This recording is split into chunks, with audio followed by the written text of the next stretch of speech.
திரு Prasad sir, திரு doctor Prasad ஐயா அவர்களுக்கும், இதை ஒருங்கிணைத்துக் கொண்டிருக்கக்கூடிய எனது நண்பர் ஈரோடு குணசேகரன் அவர்களுக்கும் எனது முதற்கண் நன்றியை தெரிவித்துக் கொள்கிறேன். இரண்டாவது வாரத்திற்கு சென்ற வாரம் வந்து நாம வந்து ஹதயோக நூல்கள், அதுல குறிப்பிட்டிருக்கக்கூடிய சில விஷயங்கள் பத்தி எல்லாம் போன வாரம் கொஞ்சம் பார்த்தோம். இந்த வாரத்துல ஏதாவது ஒவ்வொரு நூல்கள் எடுத்து பார்க்கலாம் அப்படின்னு தான் பேசியிருந்தோம். அந்த வகையில ஹடயோக பிரதீபிகை அப்படிங்கிற நூல் தான் இது பண்ணியிருந்தோம். பட் போன வகையில பார்த்த வகைகள்ல இந்த முறை வந்து ஹடயோக பிரதீபிகையில நம்ம ஹடயோக பயிற்சிகள் அப்படிங்கிற வகையில என்னென்ன பயிற்சிகள் இருக்குதுங்கிறத பத்தி கொஞ்சம் விளக்கமாக சிந்திக்கலாம் அப்படின்னு சொல்லிட்டு இருக்கோம். நிச்சயமாக இந்த பகுதி என்பது ஓரளவுக்கு எல்லாத்துக்கும் உபயோகமாக இருக்கும் அப்படின்னு நம்புறேன். ஸோ நேரடியாக நாம இப்போது நிகழ்வுக்கு போகலாம். சென்ற வகுப்புல வந்து நாம வந்து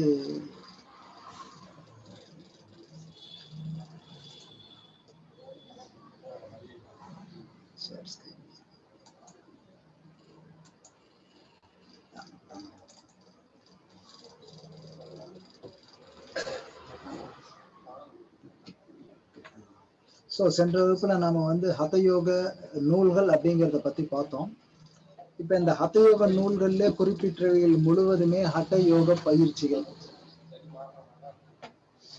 அதாவது 2 வகையான பள்ளிகளை நாம் பார்த்தோம். அந்த 2 வகையான பள்ளிகள்ல ஒன்று வந்து ஹதயோக பள்ளிகள், இன்னொன்று வந்து பதஞ்சலி யோக பள்ளிகள் அப்படிங்கிற வகையில் நேற்று போன வாரம் பேசியிருந்தோம் நாம.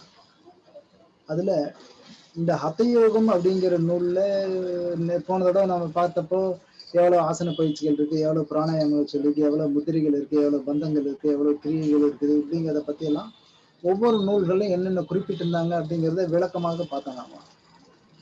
உதாரணத்துக்கு 6 கிரியைகள் அப்படின்னு எடுத்துக்கிட்டா என்னென்ன நூல்கள் 6, என்னென்ன நூல்கள் 8, ஆசனங்கள் எந்தெந்த நூல்கள்ல முக்கியமான ஆசனங்கள்னு சொல்லியிருக்காங்க அப்படிங்கிறதெல்லாம் போன வகுப்பில் நம்ம சிந்திச்சோம். அந்த வகையில இன்னைக்கு ஹதயோக பயிற்சிகள் அப்படிங்கிற வகையில டிஃபரெண்ட் ஹதயோக பிராக்டிசஸ் என்னென்ன அப்படின்னு கேட்டால் ஆசனங்கள், பிராணாயாமங்கள், முத்திரைகள், பந்தங்கள், கிரியா, நாதானுசந்தானம், லயம், இது 2 கிட்டத்தட்ட ஒண்ணுதான். இவைகள்லாம் தியானம் சம்பந்தப்பட்ட தொடர்புடைய வார்த்தைகள். இவைகள்ல இந்த வாரம் நாம வந்து இந்த கிரியா பயிற்சிகள் அப்படிங்கிறது குறித்து கொஞ்சம் விளக்கமாக நாம சிந்திக்க இருக்கிறோம். இந்த ஹடயோக பயிற்சிகள் இன்னைக்கு நாம பார்க்க போறது கிரிய பயிற்சிகள் தான்.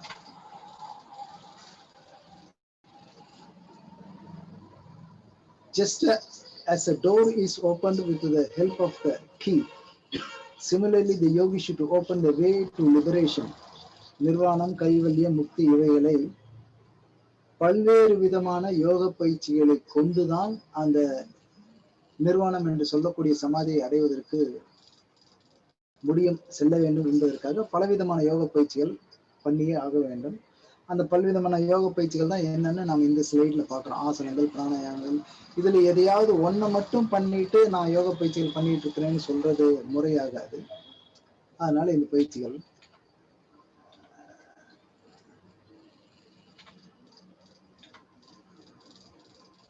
இன்றைக்கு வந்து நாம சிந்திக்க இருக்கக்கூடிய டாபிக் வந்து கிரிய பயிற்சிகள் அப்படிங்கிறத பத்தி நாம பார்க்க போறோம். இந்த ஸ்லைடை நீங்க போன வாரமே பார்த்துருப்பீங்க.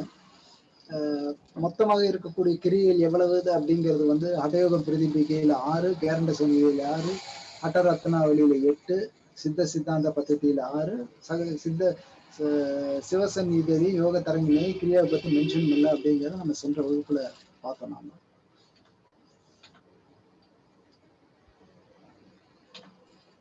இது வந்து என்னென்ன கிரியா பயிற்சிகள் குறித்து நூல்கள் என்னென்ன நூல்கள் சொல்லி இருக்குது அப்படிங்கிறத பார்த்தோம். நாம ஹடயோக பிரதிபிகையில சொல்லப்பட்டிருக்கூடிய 6 பயிற்சிகள் வந்து தௌதி, பஸ்தி, நேதி, திராட்டகா, நவ்லி அண்ட் கபாலபாதி, இந்த பயிற்சிகள் சொல்லியிருந்தாங்க. கேரண்ட சமிதகை கிட்டத்தட்ட அதே 6 பயிற்சிகள் தான் சொல்லியிருக்காங்க. நவ்லிங்கிறதுக்கு மட்டும் அவர் லௌகிக்கி அப்படிங்கிற ஒரு பேரை வச்சிருந்தாரு. அட்டரத்னாவளியில 8 கிரியைகள் சொல்லியிருக்காங்க. ஒண்ணு வந்து மஸ்தக பிராந்தி அப்படின்னு சொல்லிட்டு கபாலபாதிக்கு அவர் அப்படியே ஒரு பேர் கொடுத்திருக்கிறாரு. அதே போல சக்ரி கிரியா அப்படிங்கிற ஒண்ண ஆட் பண்ணியிருக்காங்க. அப்புறம் கஜகரணி அப்படிங்கிற ஒண்ணை வம்ன தௌத்தியில் வரக்கூடிய கஜகரணி அப்படிங்கிறது ஒண்ணு தனி பயிற்சியாக இவர் இங்க சொல்லியிருக்கிறாரு.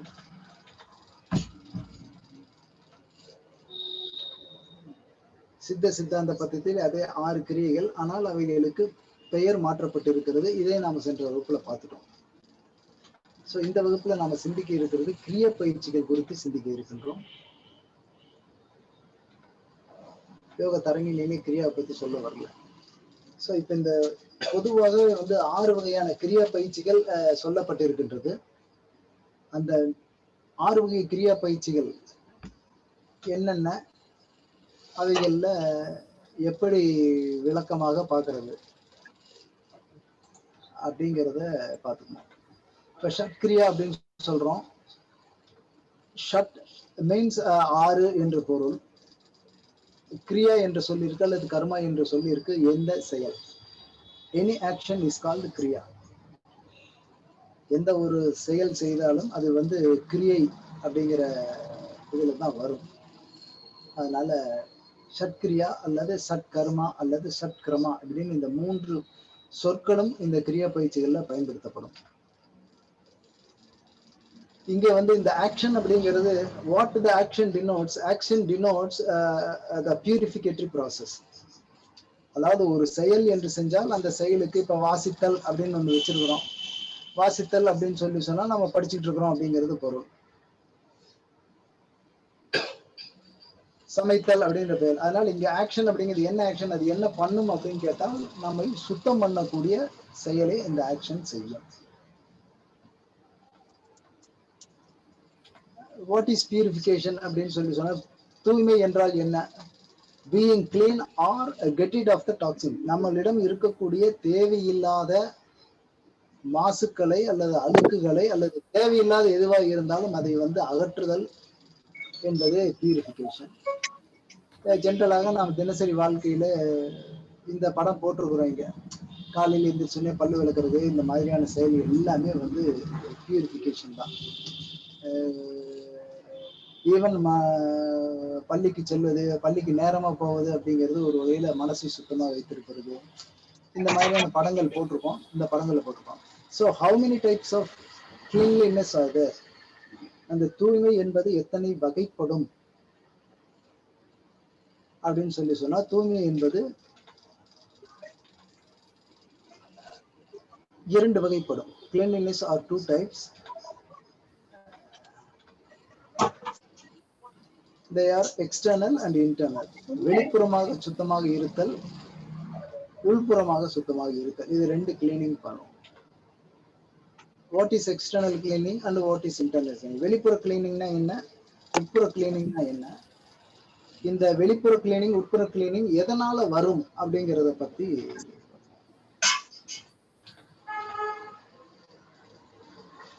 so external purification, cleanliness means cleaning the outer body or keeping our surroundings clean. நம்ம வெளிப்புறமாக இருப்பது அனைத்தையும் சுத்தம், இப்ப காரை கிளீனா வச்சுக்கணும், வீட்டை சுத்தமா வச்சுக்கணும், ரூம் சுத்தமா வச்சுக்கணும், தெருவு சுத்தமா வச்சுக்கணும், ஊரை சுத்தமாக வைத்துக் கொள்ள வேண்டும். இந்த மாதிரியான விஷயங்கள் வருகின்ற பொழுது இது எப்படி சாத்தியப்படும் அப்படின்னு கேட்டால் இதற்கு நாம் வள்ளுவத்தை உதாரணமாக எடுத்துக்கொள்ள வேண்டும். வள்ளுவர் என்ன சொல்றாரு அப்படின்னு கேட்டால் புறந்தூய்மை நீரால் அமையும். ஒரே வரியில 3 வார்த்தைகளை அவர் சொல்லிட்டு போயிட்டாரு. வெளியிலே நாம் எதை சுத்தமாக வைத்துக் கொள்ள வேண்டுமே ஆனாலும் அல்லது சுத்தம் செய்ய வேண்டுமே ஆனாலும் நமக்கு தேவை நீர். அதனாலே புற தூய்மை என்பது எப்போதுமே வந்து தண்ணியால தான் சாத்தியப்படும். வேற எதை கொண்டும் நாம இது பண்ண முடியாது. நாம இப்ப சாப்பிட்றோம் அப்படின்னு சொல்லி சொன்னால் இப்போ எல்லாம் நாம சாப்பிடுகின்ற பொழுது நிறைய பக்கம் ஹேண்ட் வாஷுக்கு பாசிபிளே இல்லை. எல்லாம் டிஷ்யூ பேப்பர்ல தொடச்சிக்கிறது, அப்புறம் சானிடைசர் போட்டுக்கிறது, அந்த மாதிரி இருக்கும். பட் என்னதான் நாம் செஞ்சிருந்தாலும் நமக்கு வீட்டுக்கு வந்து முதல்ல ஒரு கையை கழுவுனா தான் நமக்கு ஒரு நிறைவு இருக்குது. அதனால நீர். அதனாலதான் வள்ளுவன் வந்து மிக குறிப்பாக அவனுடைய திருக்குறள்ல வந்து முதல் அதிகாரத்தை கடவுள் வாழ்த்தை வைத்துவிட்டு இரண்டாவது அதிகாரத்திலே வான் சிறப்பை வைத்திருப்பதற்கு காரணம் இந்த நீரின்றி அமையாது உலகு. அப்ப நீருக்கு பஞ்சபூதங்களிலே வள்ளுவன் வந்து 2வது அதிகாரத்திலேயே நீருக்கு ஒரு முக்கியத்துவத்தை கொடுத்திருக்கான். காரணம் என்று சொன்னால், இந்த உலகத்திலே, இந்த பூமியிலே படைக்கப்பட்டிருக்கக்கூடிய இந்த பூமியிலே 3/4 பங்கு நீராகவும் 1/4 பங்கு நிலமாகவும் இருக்கிறது. அதனால இயற்கையே பார்த்து நீரை அதிகமா படைத்திருப்பதாலே, அது நீரினுடைய இன்றியமையாத தன்மையை அவர் தெளிவா இருக்காரு. அந்த வான் சிறப்புங்கிற அதிகாரத்துல எடுத்து படிச்சோன்னா, வான் சிறப்பு நீரினுடைய அவசியம் என்னங்கிறத பத்தி 10 திருக்குறள்ல மிக தெளிவாக சொல்லியிருக்காரு. So external cleaning is possible only by means of water. நீரால மட்டுமே வெளிப்புறத்தை நாம் கிளீன் செய்ய முடியும். Internal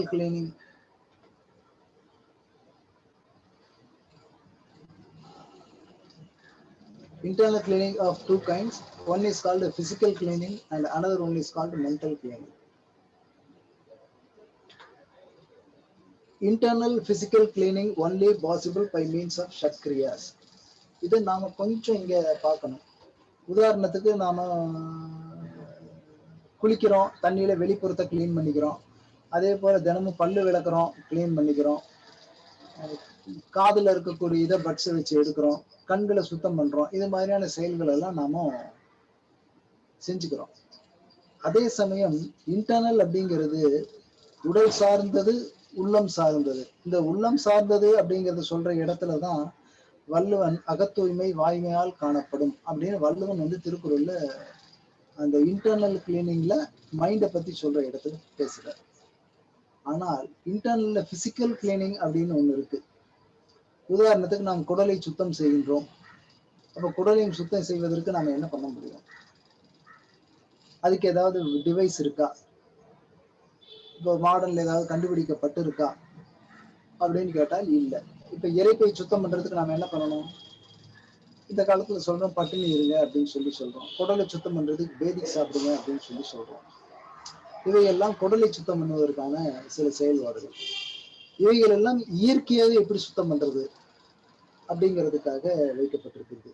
ஏன் இவைகளை நாம் சுத்தம் செய்யணும் அப்படின்னு பார்த்தோம்னா, இந்த 6 வகையான கிரியா பயிற்சிகளும் வேலை செய்யக்கூடிய மண்டலங்கள் 2. ஒன்று சுவாச மண்டலம், இன்னொன்று ஜீரண மண்டலம்.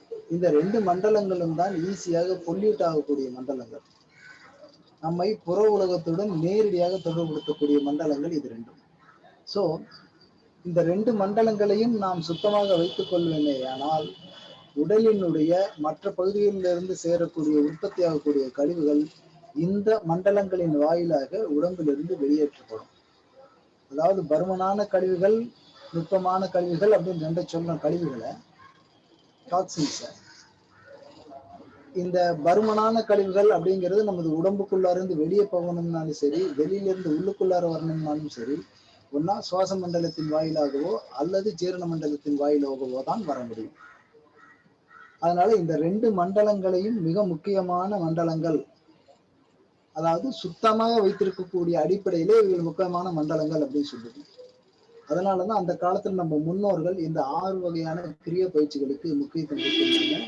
நீங்க தொன்மையான மருத்துவமான ஆயுர்வேத மருத்துவத்திலே இந்த வாந்தி எடுக்கிறது, பேதிக்கு சாப்பிடுறது, கண்ணுக்கு மருந்து விடுறது, மூக்குக்கு மருந்து விடுறது, நாம நேத்தின்னு சொல்றது அங்க நசின்னு சொல்றாங்க. திராட்டக்கா அப்படிங்கிறது அங்க வந்து கண்ணுக்கு மருந்து விடுறது அப்படின்ற மாதிரி இப்படி நிறைய பயிற்சிகள் வந்து பஞ்சகர்மா அப்படின்னு சொல்லிட்டு 5 வகையான பயிற்சிகள், 5 வகையான செயல்களின் மூலியமாக உடலை ஆரோக்கியமாக வைத்துக் கொள்ளலாம் அப்படின்னு சொல்லிட்டு அந்த காலத்துல ஆயுர்வேத மருத்துவத்துல சொல்லப்பட்டிருக்கிறது. ஸோ இது ஒப்பீடு செஞ்சிருக்காங்க. பஞ்சகர்மாவுக்கும் ஷட்கிரியாவுக்கும் எப்படி எல்லாம் ரிலேட்டடா இருக்கு அப்படிங்கிறத பத்தி நிறைய நூல்கள், நிறைய ஆராய்ச்சிகள் நடத்தப்பட்டிருக்கின்றது. ஸோ இப்ப நம்ம குடலை சுத்தம் பண்ணணும் அப்படின்னா என்ன பண்ணணும் அப்படின்னு கேட்டால், இந்த உடம்புக்குள்ளார இருக்கக்கூடிய உறுப்புகளை எல்லாம் எப்படி சுத்தமாக்கி கொள்வது அப்படிங்கிறதுல மிக முக்கியமான ஆஸ்பெக்ட் தான் வந்து இந்த ஷட்கர்மா. So physical internal cleaning is only possible when the ஷட்கர்மா is done. கிரியா பயிற்சிகளால மட்டுமே இது சாத்தியப்படும். அதைத்தான் நாம வந்து கபாலபாதி, நவுலி, நேத்தி, திராட்டகா, பஸ்தி, தௌதி இப்படின்ற 6 வகையில நாம பார்த்துருக்கோம். So what about the mental cleaning? How it is possible? So mental cleaning is only possible by means of understanding the truth and practicing the truth. இது ரெண்டு தான். இது வந்து மனம் அப்படிங்கிறதுக்குள்ளார போகும். நாம இப்ப ஷட்கர்மாங்கிறதுனால மென்டல் கிளீனிங்ல சத்தியம் என்றால் என்ன அப்படிங்கிறத பத்தி புரிந்து கொண்டால் அது அகத்தூய்மை. அதுதான் மனத்துக்கண் மாசிலன் ஆதல் என்று வள்ளுவன் சொல்லியிருக்கான். அதனால சுத்தமா வச்சுக்கிறது எதை, எண்ணங்களை. So by the above two slides we can come to the conclusion that the external cleaning by water and internal cleaning is only by means of truthfulness. இந்த வகைகளிலே மனிதன் புறத்தையும் அகத்தையும், அகம் என்று சொல்லக்கூடிய உடல் பகுதியையும் அகம் என்று சொல்லக்கூடிய மனப்பகுதியையும் ஒருவன் சுத்தமாக வைத்துக் கொள்வான். சோ இந்த 6 வகையான கிரியா பயிற்சிகளுக்குள்ளார நாம் போவதற்கு முன்னாடி டாக்ஸின்ஸ் அப்படின்றத பத்தி நாம கொஞ்சம் பேசணும். இப்போ டாக்ஸின்ஸ் அப்படிங்கிறது எப்போ உற்பத்தி ஆகும், எங்க உற்பத்தி ஆகும் நம்ம உடம்புல அப்படின்னு பார்ப்போமே ஆனால், எப்பொழுதெல்லாம் செயல் என்கின்ற ஒன்று நடைபெறுகின்றதோ அப்போது அந்த இடத்திலே வந்து டாக்ஸின்ஸ் என்பது உற்பத்தி ஆகும். நம்ம உடம்புல செயல் என்பது நமது செல்களிலேயே நடக்கின்றது. செல்லுலர் லெவல்ல நடக்குது. இந்த செல்லுலர் லெவல்ல நடக்கக்கூடிய இந்த கழிவுகள் எப்படி உடம்புல இருந்து வெளியேற்றப்படும்? இவைகள் எல்லாம் இந்த 2 மண்டலங்கள் வாயிலாக தான் வெளியேற்றப்படும். அதற்காகத்தான் வந்து இந்த சட்கர்மாவை அந்த காலத்துல பிரையாரிட்டியா கொடுத்து வச்சிருந்திருக்காங்க. நாம நினைச்சுக்கிட்டு இருக்கோம் கழிவுகள் அப்படின்னு சொல்லி சொன்னால் சுவாச மண்டலத்தில் நுரையீரல் இருக்கும், ஜீரண மண்டலத்துல குடல்ல, இரைப்பையில, பெருங்குடல்ல, மலக்குடல்ல எல்லாம் கழிவுகள் இருக்கும் அப்படின்னு நம்ம நினைச்சுட்டு இருக்கோம். அப்படி கிடையாது. வருமனான கழிவுகள் என்பது நமது உடம்புல இருக்கக்கூடிய எல்லா செல்களுக்குள்ளாரையுமே உற்பத்தி ஆகக்கூடிய ஒரு விஷயம். அவைகளெல்லாம் வெளியேற்றுவதற்காகத்தான் இந்த கிரியா பயிற்சிகள் நாம் செய்யறோம்.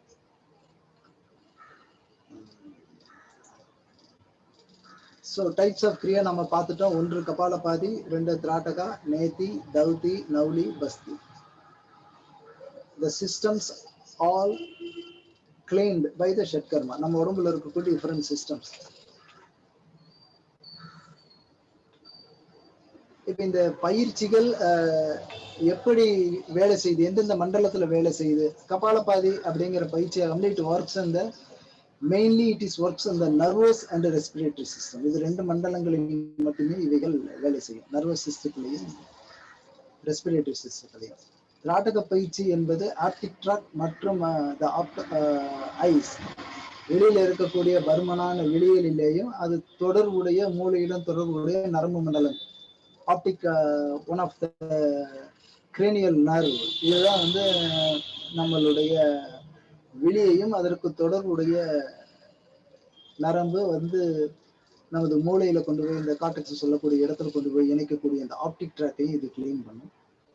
நேத்தி என்பது ரெஸ்பிரேட்டரி சிஸ்டத்தை கிளீன் செய்யக்கூடியது. இந்த நேத்தியில ஜலநேத்தி என்பது அப்பர் ரெஸ்பிரேட்டரி சிஸ்டத்தையும், சூத்திர நேத்தி என்பது லோயர் ரெஸ்பிரேட்டரி சிஸ்டத்தை கிளீன் பண்ணக்கூடியது. நவ்லி பயிற்சி அப்படிங்கிறது கேஸ்ட்ரோ இன்டெஸ்டைனல் சிஸ்டம். அதுல வந்து அதாவது நடுப்பகுதியை சுத்தம் செய்யக்கூடியது. தௌத்தி என்பது தண்ட தௌத்தியோ, வமன தௌத்தியோ, வஸ்திர தௌத்தியோ, இது அப்பர் டைஜஸ்டிவ் சிஸ்டம். பஸ்தி என்பது லோயர் டைஜஸ்டிவ் சிஸ்டத்தை. இது நம்ம பிசிக்கல் சிஸ்டத்துல எப்படி வேலை செய்யுது அப்படிங்கிறத பத்தி பார்க்கிறோம். இந்த சட்கர்மா என்பது ஏற்கனவே வந்து நாம பார்த்துட்டோம், இன்டர்னல் பிசிக்கல் கிளீனிங். அப்போ அதை புரிந்து கொள்வதற்காக இந்த 6 வகையான கிரியா பயிற்சிகள் எந்தெந்த மண்டலங்களில் வேலை செய்கிறது அப்படிங்கிறதுக்கான குறிப்பு இங்க கொடுக்கப்பட்டிருக்கு.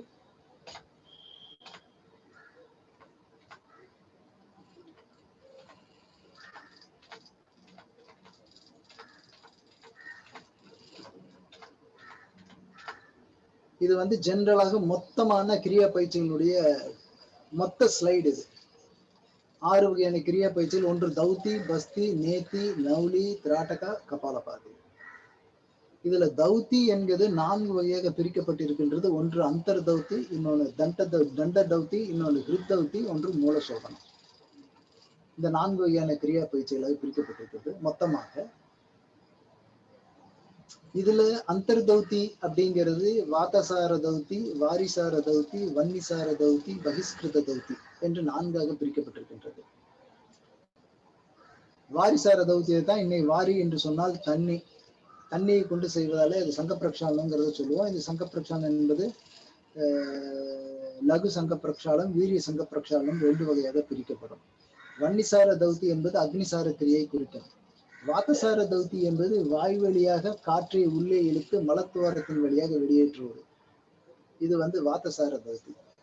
இந்த பகிஷ்கிருத தௌதி அப்படிங்கிறது நமது குடலையே வெளியெடுக்கிற மாதிரியான செய்யக்கூடிய ஒரு வகையான பயிற்சி. பகிஷ்கிருத தௌதி. தண்ட தௌதி அப்படிங்கிறது பற்களை சுத்தம் செய்வது. ஜிஹ்வா தௌதி, ஜிஹ்வா மூலம் என்பது நாக்கை சுத்தம் செய்வது. கர்ணரந்திரம் என்பது காதை சுத்தம் செய்வது. கபாலரந்திரம் அப்படிங்கிறது கபாலத்தை சுத்தம் செய்வது. இது விஷயமாக 2 தனிவேறுபட்ட கருத்துக்கள் இருக்கின்றது. ஒன்று புருவ மத்திய வச்சு விரலால் அழுத்தணும் அப்படிங்கிற மாதிரியான ஒரு சில இடங்கள்ல குறிக்கப்பட்டிருக்கின்றது. இன்னும் ஒரு சில இடங்கள்ல நமது கை கட்டை விரலினுடைய பெருவிரலே இந்த எக்லிப்டா ஆல்பா என்று சொல்லக்கூடிய கரிசலாங்கண்ணி மூலிகையை வைத்து நமது உள்நாக்கில தொண்டை பகுதியில நம்ம சிறுநாக்கு என்று சொல்லக்கூடிய பகுதிக்கு மேலே அந்த நல்ல இலையை கசக்கிட்டு அந்த இடத்துல வச்சு தேய்ச்சி விடணும். தேய்ச்சி விட்டால் கபாலத்திலே இருக்கக்கூடிய மேலே இருக்கக்கூடிய சளிகள் எல்லாத்தையும் அது தொண்டைக்குழிக்கு கொண்டு வந்து சேர்த்துரும் அப்படிங்கிற மாதிரியான ஒரு குறிப்புகள் இருக்கின்றது. அந்த கபால ரந்திரம். தண்ட தௌத்தி, அதாவது ஹிருத்தௌத்தியில இருதயத்துக்கு அருகாமையில் இருப்பதாலே தண்ட தௌத்தி, வமன தௌத்தி, வஸ்திர தௌத்தி என்ற 3 தௌத்தி. வாந்தி எடுப்பது, ஜீபை பயன்படுத்தி செய்வது, துணியை வைத்து செய்வது, இவைகளெல்லாம் 3 வகையான ஹிருத்தௌத்தி. இது இல்லாமல் மூல சோதனம் அப்படிங்கிற ஒண்ணு சொல்லப்பட்டிருக்கிறது. மூல சோதனம் அப்படிங்கிறது நமது ஆனஸை சுத்தம் செய்வது. அந்த 4 வகையான கிரிய பயிற்சிகள் தௌத்தியை பத்தி சொல்லப்பட்டிருக்கக்கூடியது. பஸ்தியில 2 பஸ்தி, ஒன்று ஜலபஸ்தி, இன்னொன்று சுஷ்க பஸ்தி. ஜலபஸ்தி அப்படிங்கிறது நீரை கொண்டு செய்வது. சுஷ்க பஸ்தி என்பது ட்ரை பஸ்தி. நேத்தி என்பது ஜல நேத்தி, சூத்திர நேத்தி, அப்புறம் துப்த நேத்தி, கிருத நேத்தி, மது நேத்தி அப்படின்னு சொல்லிட்டு சில டிஸ்கிரிப்ஷன் கொடுத்திருக்கிறது. பட் பெரும்பாலும் நாம் இப்போது ஜலநேத்தி மற்றும் சூத்திர நேத்தி 2 வகைகளிலே நாம் இப்போது பயிற்சியாக மேற்கொள்கின்றோம். அடுத்ததாக 4ஆவதாக வரக்கூடியது நௌலி. வாம நௌலி, மத்தியம நௌலி, தட்சிண நௌலி தனித்தனியாக செய்வோம். இந்த 3ஐயும் ஒருங்கிணைந்து செய்தால் அது நௌலி சாலனம் ஆகும்.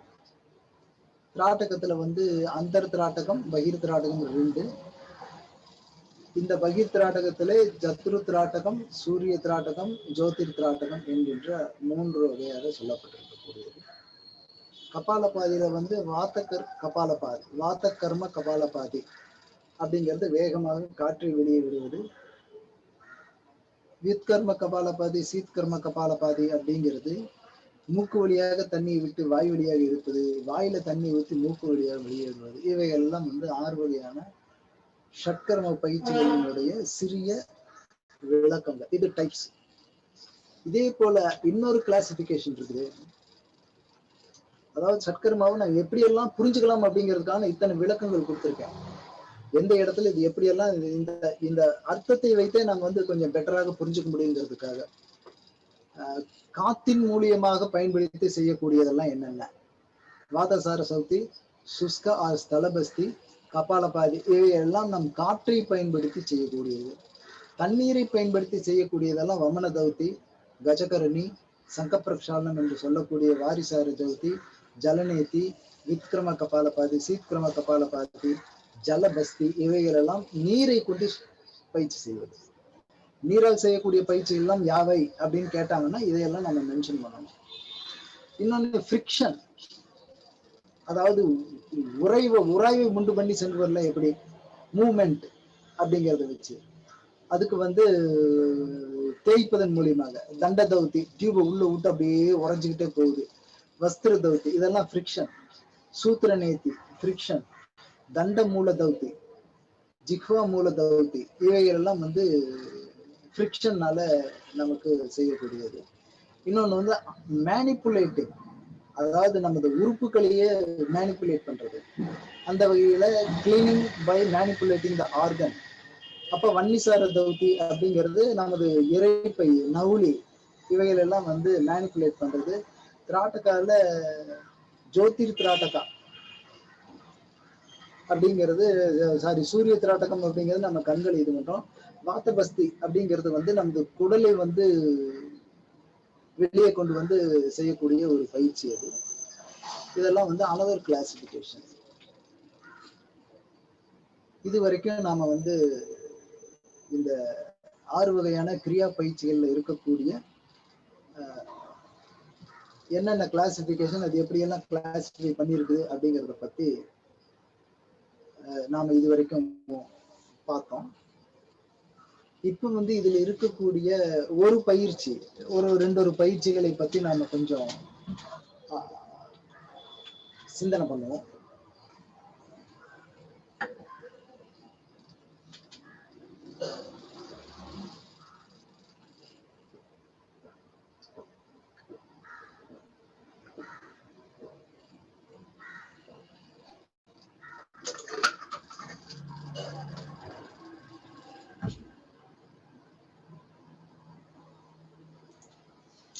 சோ இப்போது நாம இதுல வந்து கபாலபாதி அப்படிங்கிற ஒரு பயிற்சியை பத்தி இன்னைக்கு கொஞ்சம் இருக்கிற நேரத்துக்குள்ளார எவ்வளவு பார்க்க முடியுமோ அவ்வளவு பார்ப்போம் நம்ம. சோ கபாலபாதி.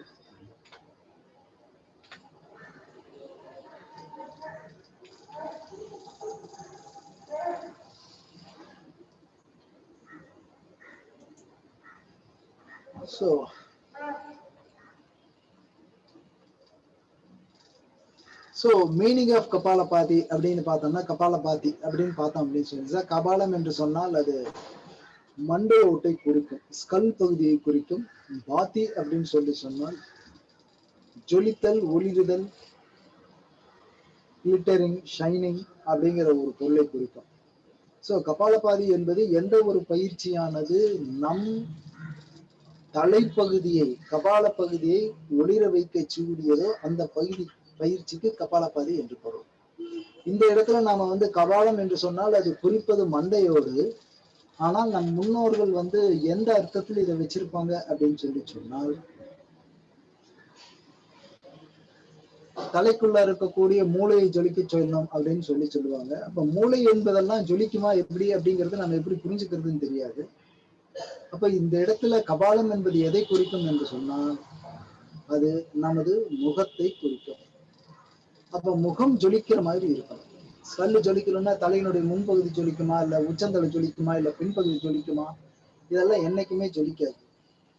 அப்போ ஜொலித்தல் அப்படிங்கிறது பிரகாசமா இருக்குன்னு சொல்லுவோம். எது பிரகாசமா இருக்குது அப்படின்னு சொன்னால் முகம் பிரகாசமாக இருக்கும். முகத்துல பாரு எவ்வளவு தேஜஸா இருக்கிறாங்க, முகம் பிரகாசமாக இருக்குது.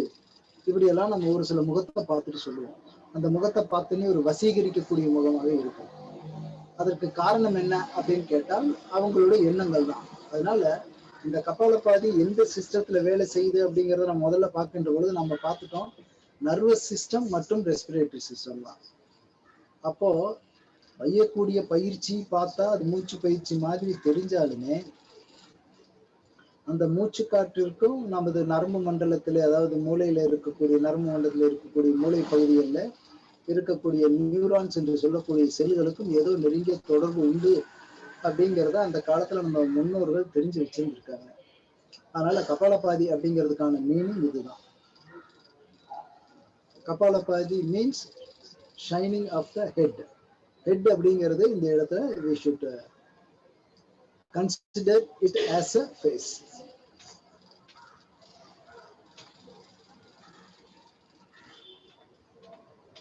Kapalabhati is one of the cleaning process related to physical and astral body. ஸ்தூல சரீரம் மற்றும் சூக்ஷ்ம சரீரத்துடன் தொடர்பு கொண்டது. கிராஸ் பாடி அல்லது சட்டில் பாடி, வரு உடல் அல்லது நுண்ணுடல், இந்த 2 உடலை வேலை செய்யக்கூடிய ஒரு பயிற்சி.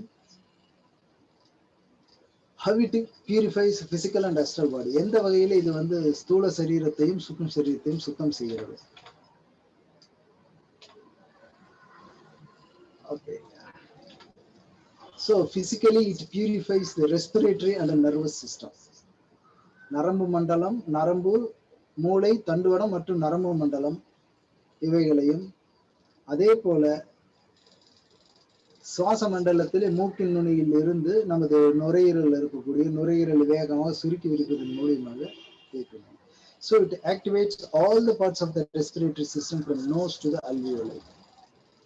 இது ஒரு கொஞ்சம் டைனமிக்கான ஒரு பயிற்சி.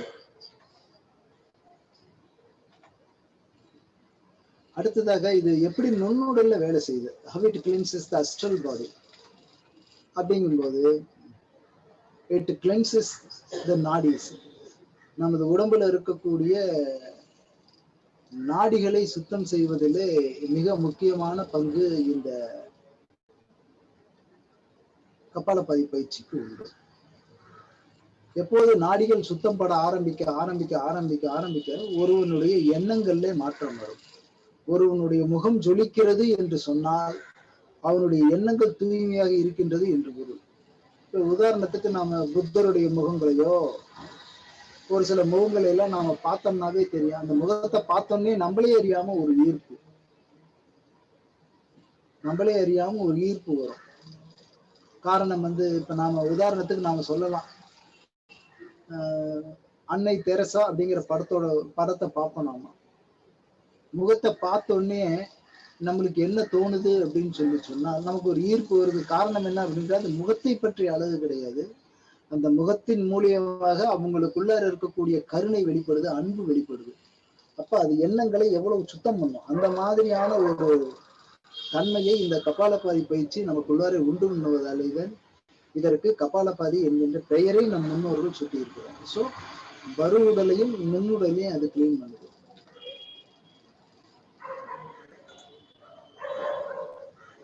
சரி, இந்த பயிற்சிகள் செய்வதற்கு முன்னாடி நாம் என்ன பயிற்சிகள் செய்யணும்? What are the previous practices before we do the Kapalabhati? நம்ம ஒரு பயிற்சிகளும் முன்னாடி ப்ரிப்பரேஷன் சொல்றோம். நம்ம ஹடயோக பயிற்சிகளை நம்ம எடுத்துக்கிட்டோம் அப்படின்னா காலையில வந்தோடனே முதல்ல சூரிய நமஸ்காரம் செய்யலாம் அப்படின்னு சொன்னால் சூரிய நமஸ்காரம் செய்யறதுக்கு முன்னாடி கொஞ்சம் சூக்ஷ்ம வியாயாமம் செஞ்சுக்கலாம். அதாவது ஆங்கிலத்துல வார்மிங் அப் பிராக்டிஸ் அப்படின்னு சொல்லி கையை கால ஆட்டுறது, விரல் முடிவை உட்காந்து நெஞ்சிருக்கிறது, முன்னாடி குளிக்கிறது, இந்த மாதிரியே கொஞ்சம் டைனமிக்கா செய்யற சூக்ஷ்ம வியாயாமம் சூரிய நமஸ்காரத்துக்கு ப்ரிப்பரேஷன். சூரிய நமஸ்காரம் ஆசனத்துக்கு ப்ரிப்பரேஷன். ஆசனங்கள் பிராணாயாமத்துக்கு ப்ரிப்பரேஷன். பிராணாயாம பயிற்சிகள் என்பது தியானத்திற்கு ப்ரிப்பரேஷன். தியானம் என்பது சமாதிக்கு ப்ரிப்பரேஷன். இப்படி ஒன்னோட ஒண்ணு போறது மாதிரி கபாலபாதி பயிற்சிக்கான ப்ரீவியஸ் பிராக்டிசஸ் எல்லாம் இல்லை. இந்த கபாலபாதி பயிற்சி வருவதற்கு முன்னாடி ஒருவங்களுக்கு அப்டமினல் பிரீத்திங் என்று சொல்லக்கூடிய அதம சுவாசம் வந்திருக்கணும். அதம சுவாசம் என்று சொல்லக்கூடிய நுரையீரலினுடைய கீழ்ப்பகுதியை நன்றாக விரிவடை செய்து சுவாசிக்க தெரிஞ்சிருப்பாங்க. இந்த அப்டமினல் பிரீத்திங்கிறது வரல அப்படின்னா கபாலபாதியை சரியாக செய்ய முடியாது. ரெண்டாவது அக்னிசார கிரியா. அக்னிசார கிரியா வந்து flapping the abdominal recti muscle front and back, not like a manipulating மாதிரி கிடையாது. காத்தை பகிர்கும்பகத்திலே வைத்துக்கொண்டு டைனமிக்காக ஃபிளாப் பண்றது அக்னிசார கிரியா. மூன்றாவது பத்மாசனம், சித்தாசனம், வஜ்ராசனம் அல்லது சுகாசனம்ங்கிற எனி மெடிடேட்டிவ் போஸ்டர். இந்த தியான நிலை ஆசனங்கள் இவைகளெல்லாம் வந்து கபாலபாதி பயிற்சிக்கான தயார்படுத்தக்கூடிய முன்னேற்பாடுகள், முன்னும் செய்யக்கூடிய பயிற்சிகள். ஸோ இந்த படத்துல ஒண்ணு மெடிடேட்டிவ் போஸ்டர் போட்டிருக்கிறோம், இன்னொன்னு அவங்க அக்னிசார கிரியா பண்றதுக்காக அந்த வயிற்று வைக்க வச்ச மாதிரி.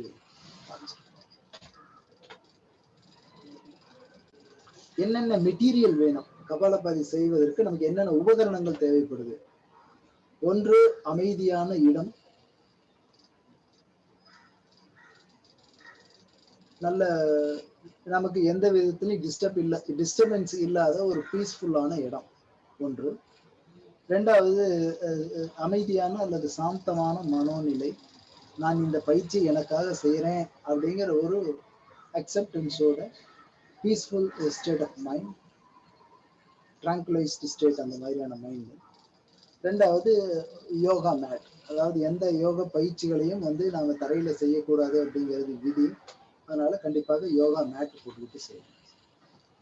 அமைதியான இடம் மற்றும் யோகா மேட்ஸ்.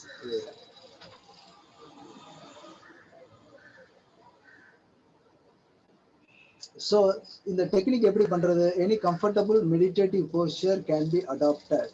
பத்மாசனம் அல்லது any any sitting but erected back, not the straight back or not the stiff back, it is erected. நின்று இருக்கணும், அவ்வளவுதான், வெறப்பா இருக்கக்கூடாது. ஸோ இது டெக்னிக்ல வந்து எப்படி அப்படின்னு கேட்டோம்னா, active exhalation is performed during the ரேச்சகா. காத்தை வெளியே விடுவது என்பது ரொம்ப ஆக்டிவாக இருக்கணும். By contracting the abdominal muscles, அதாவது தொப்புள் மற்றும் தொப்புளுக்கு கீழே உள்ள பகுதிகள் தான், அப்பர் அப்டமன் கிடையாது. So that should make an inward as well as upward. இதுதான் ரொம்ப முக்கியம். உள்ளுக்குள்ளார அதே சமயம் மேல் நோக்கி போகும். Inward upward movement. Inhalation is performed naturally. That is called the passive inhalation. எப்படி இது நடக்கும் அப்படின்னு கேட்டால், நாம் வெளியே காற்றை வெளியேற்றுவதற்காக மிக வேகமாக இருக்கிய வயிற்று தசைகளை முழுமையாக தளர்த்துதல். ரிலாக்ஸிங் த abdominal muscles. Abdominal muscle relax பண்ணணும்னா ஆட்டோமேட்டிக்கா பேசிவாக இன்ஹலேஷன் அதுவாக நடக்கும். So every forceful exhalation should begin with the Rechaka and should end with the Puraka. அது ஒரு ஸ்ட்ரோக் அப்படிங்கிறது மசில் உள்ள போயிட்டு அது வெளியே வரும்போது அதுவா பேசிவா இன்ஹலேஷன் முடிஞ்சிருக்கும். Every stroke.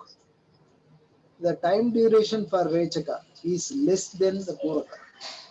அதாவது காத்து உள்ளே போகிற நேரத்தை விட வெளியே விடுகின்ற நேரம் மிக மிக குறைவாக இருக்கும்.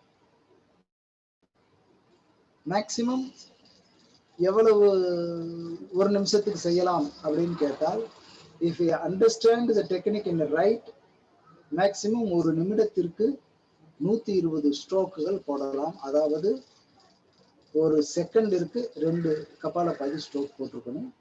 பட் 2 என்பது சரியான பயிற்சி. Right understanding R the right technique இவையை வைத்து செய்ய வேண்டும். இது வந்து technique.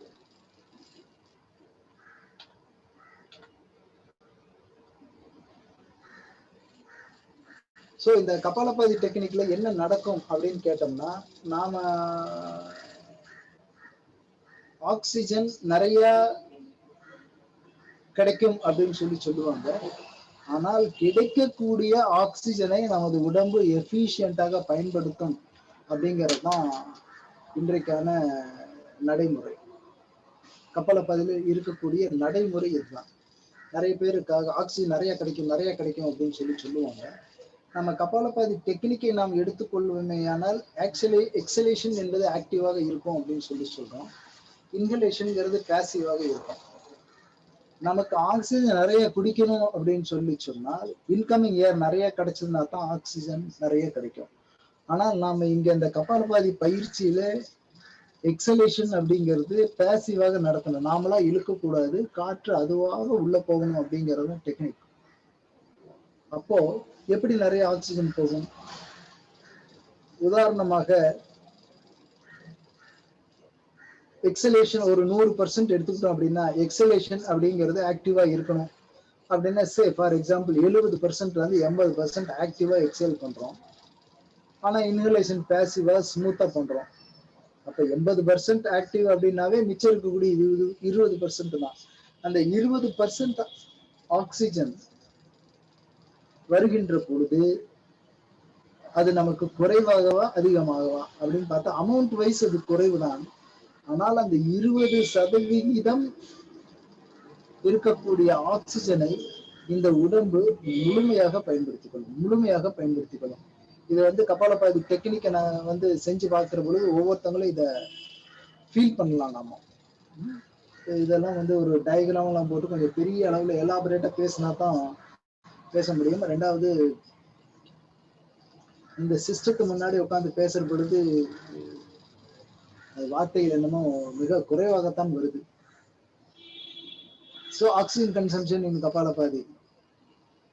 In normal breathing, we breathe 16 to 20 times per minute. But during the Kapalabhati practice, we breathe 120 times per minute. The oxygen consumption is increased. Oxygen consumption increase. அதான் பாத்துக்கோங்க. Consumption தான் increase ஆகுறது. ஆக்சிஜனுடைய amount increase ஆகிறது இல்லை. இப்ப நாம உதாரணத்துக்கு நாம் தினசரி வாழ்க்கையிலே நாம் உள்ள இழுக்கக்கூடிய இன்ஸ்பயர்டு ஏர்ல ஆல்மோஸ்ட் 16ல இருந்து 20% ஆக்சிஜன் இருக்குதுன்னு நம்ம வச்சுக்கிட்டோம்னா, உள்ளுக்குள்ளார 16% ஆக்சிஜன் உள்ள போயிட்டு 12% ஆக்சிஜன் ஆகவே வெளியே வருது. நமது உடம்பு எடுத்துக்கொள்வது என்பது 4% தான். ஆனால் இந்த கபாலபாதிங்கிற பயிற்சியில உள்ள போற அமௌண்ட் குறைவாக இருந்தாலும், இப்போ உதாரணத்துக்கு 10% போகுதுன்னு வச்சுக்கோங்க. 10% போகுது. இந்த 10% ஆக்சிஜனும் முழுமையாக யூட்டிலைஸ் செய்யப்படும். அதுதான் இங்க கபாலபாதையில் இருக்கக்கூடிய சிறப்பு. So carbon dioxide is washed out of the practice of Kapalabhati, washed out in the practice of Kapalabhati. Due to that, the respiratory center is not stimulated. நம் மூளையில் இருக்கக்கூடிய சுவாசம் செய்வதற்கான மூளையில் இருக்கக்கூடிய சென்டர் நம்ம சொல்லுவோம் இல்லையா, அட்ரினல் மெடுலா, அட்ரினல் கார்டெக்ஸ், இந்த மாதிரியான மூளையில் இருக்கக்கூடிய பகுதிகளில் உடம்புல ஆப்டிக் சென்டர்னு இருக்கு, ரெஸ்பிரேட்டரி சென்டர்னு இருக்கு, இந்த மாதிரி ஒவ்வொன்றுக்கும் ஒரு சென்டர் இருக்கு இல்லையா. அந்த சென்டர் வந்து நாட் ஸ்டிமுலேட்டட். என்ன ஆகும் அப்படின்னு கேட்டால் நின்று போயிடும் இந்த கபால பயிற்சிக்கு. On the contrary, it inhibit and experiences குவைண்டட், அதாவது ரொம்ப அமைதியான ட்ராங்குலைஸ்ட் state of mind. as there will be the spontaneous, அதாவது இந்த பயிற்சி செய்து முடித்ததற்கு பிறகு நாம வந்து ஏப்னியா அப்படிங்கிற ஒரு ஸ்டேட், அங்கதான் இதைத்தான் ஏப்னியாங்கிறது தான் நம்ம இன்னைக்கு கேவல கும்பகம் அப்படின்னு சொல்ற யோகால. மூச்சை உள்ளே இழுக்கலான்னு தோணாது, மூச்சை வெளியே விடலான்னு தோணாது, மூச்சு காற்று என்பது தன்னை போல நின்று போகும். இந்த மாதிரியான ஒரு நிலை வந்து இந்த கபாலபதி பயிற்சியில சயின்டிபிக்கா நம்ம இதெல்லாம் பார்த்துட்டு இருக்கோம். மெஞ்ஞானப்படி அதனுடைய தத்துவங்களே வேற, அதை ஸ்லைட்ல நம்ம கொண்டு வரவே முடியாது. அது நேர்ல பேசுகின்ற பொழுது ஒவ்வொருத்தங்களும் ஏற்படுகின்ற சந்தேகத்தை பொறுத்து, கேள்வியை பொறுத்து நாம் அதை விளக்கமாக சொல்ல முடியும். அதாவது நாம வந்து இந்த ஸ்லைடு போடுறது எல்லாமே வந்து பரு உடலை பத்தி தான் நாம இப்ப பேச முடியும். நுண்ணுடலை பத்தியோ அல்லது காரண உடலை பத்தியோ நம்மளால ஸ்லைட்ல கொண்டு வர முடியாது. ஸோ ஆக்சிஜன் கன்சம்ஷன் இன் கபாலபாதி இது ஒரு விஷயம்.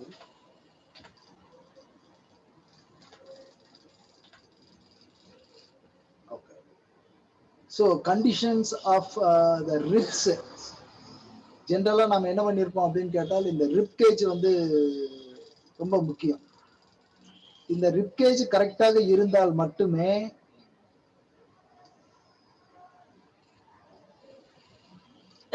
நம்ம இந்த அப்டோமினல் மசிலை கரெக்டாக யூஸ் பண்ண முடியும். பெரும்பாலும் என்ன செய்வாங்க அப்படின்னு கேட்டால்,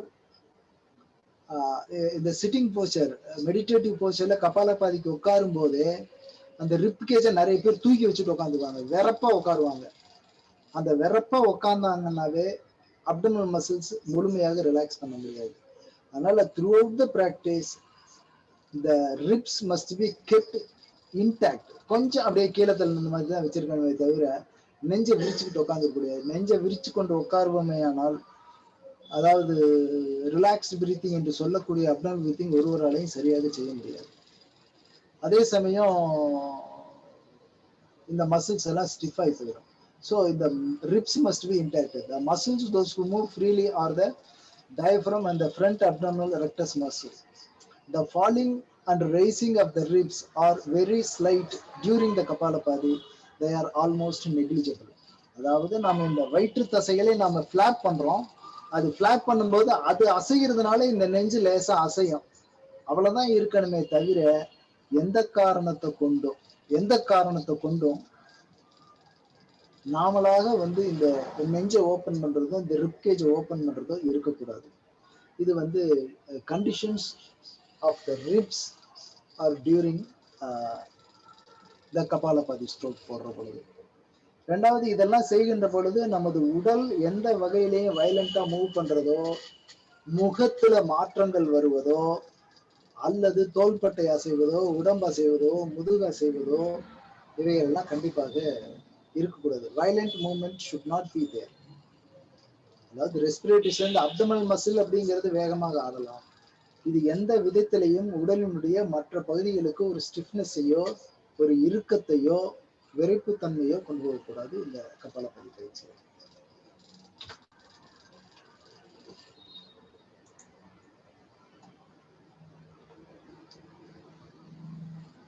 glottis during Kapalapati.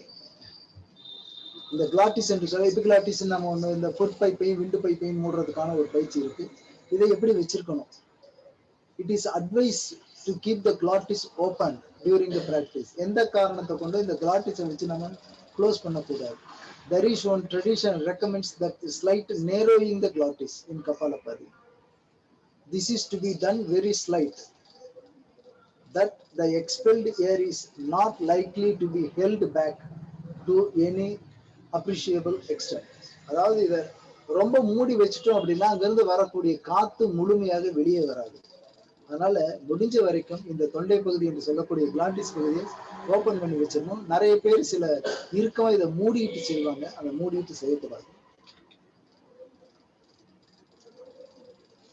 சில பேர் கேட்பாங்க கபாலபாதி செய்யும் போது மூலபந்தம் செய்யணுமா அப்படின்னு சொல்லிட்டு. The vibrations created during Kapalapati positively results in contraction of the perineum and the anal sphincters. நாம இயல்பாகவே நீங்க கபாலபாதி கரெக்டா நீங்க ஸ்ட்ரோக் நம்ம அடி வயிற்று பகுதியை நெவல் பகுதிக்கு கீழே நம்ம செய்கின்ற பொழுதே அது நேச்சுரலாகவே அந்த ஆனல் ஸ்பிங்டர், அதற்கு மேலே இருக்கக்கூடிய நம்ம மூலபந்தம் போடக்கூடிய இந்த பகுதி, இவைகள்லாம் தன்னை போலவே அந்த இடம் கன்ட்ரேட் ஆகும். அதனால நம்ம தனியாக மூலபந்தம் போடணும் அப்படிங்கிறது கிடையாது. ஜென்ரலாக ஒவ்வொரு ஸ்ட்ரோக்குக்குமே இது மூலபந்தம் அதுவாகவே நடக்கும். மூலபந்தம் ஏன் போடுறது அப்படிங்கிறது நமக்கு அது பஞ்ச மகா பிராணங்கள்ல அபான வாயு என்ற மீது கீழ் நோக்கி போயிட்டு இருக்கக்கூடிய வாயுவை ரீடைக்ட் பண்றதுக்காக செய்யக்கூடிய ஒரு பயிற்சி தான் இந்த மூலபந்தம் என்கின்ற பயிற்சி. அந்த அபான வாயு என்பது வெளியேறாமல் இருப்பதற்காக. அந்த வகையில கபாலபாதி பயிற்சியில நாம் மூலபந்தம் தனியாக செய்ய வேண்டியதில்லை, மூலபந்தம் அதுவாகவே ஏற்படும்.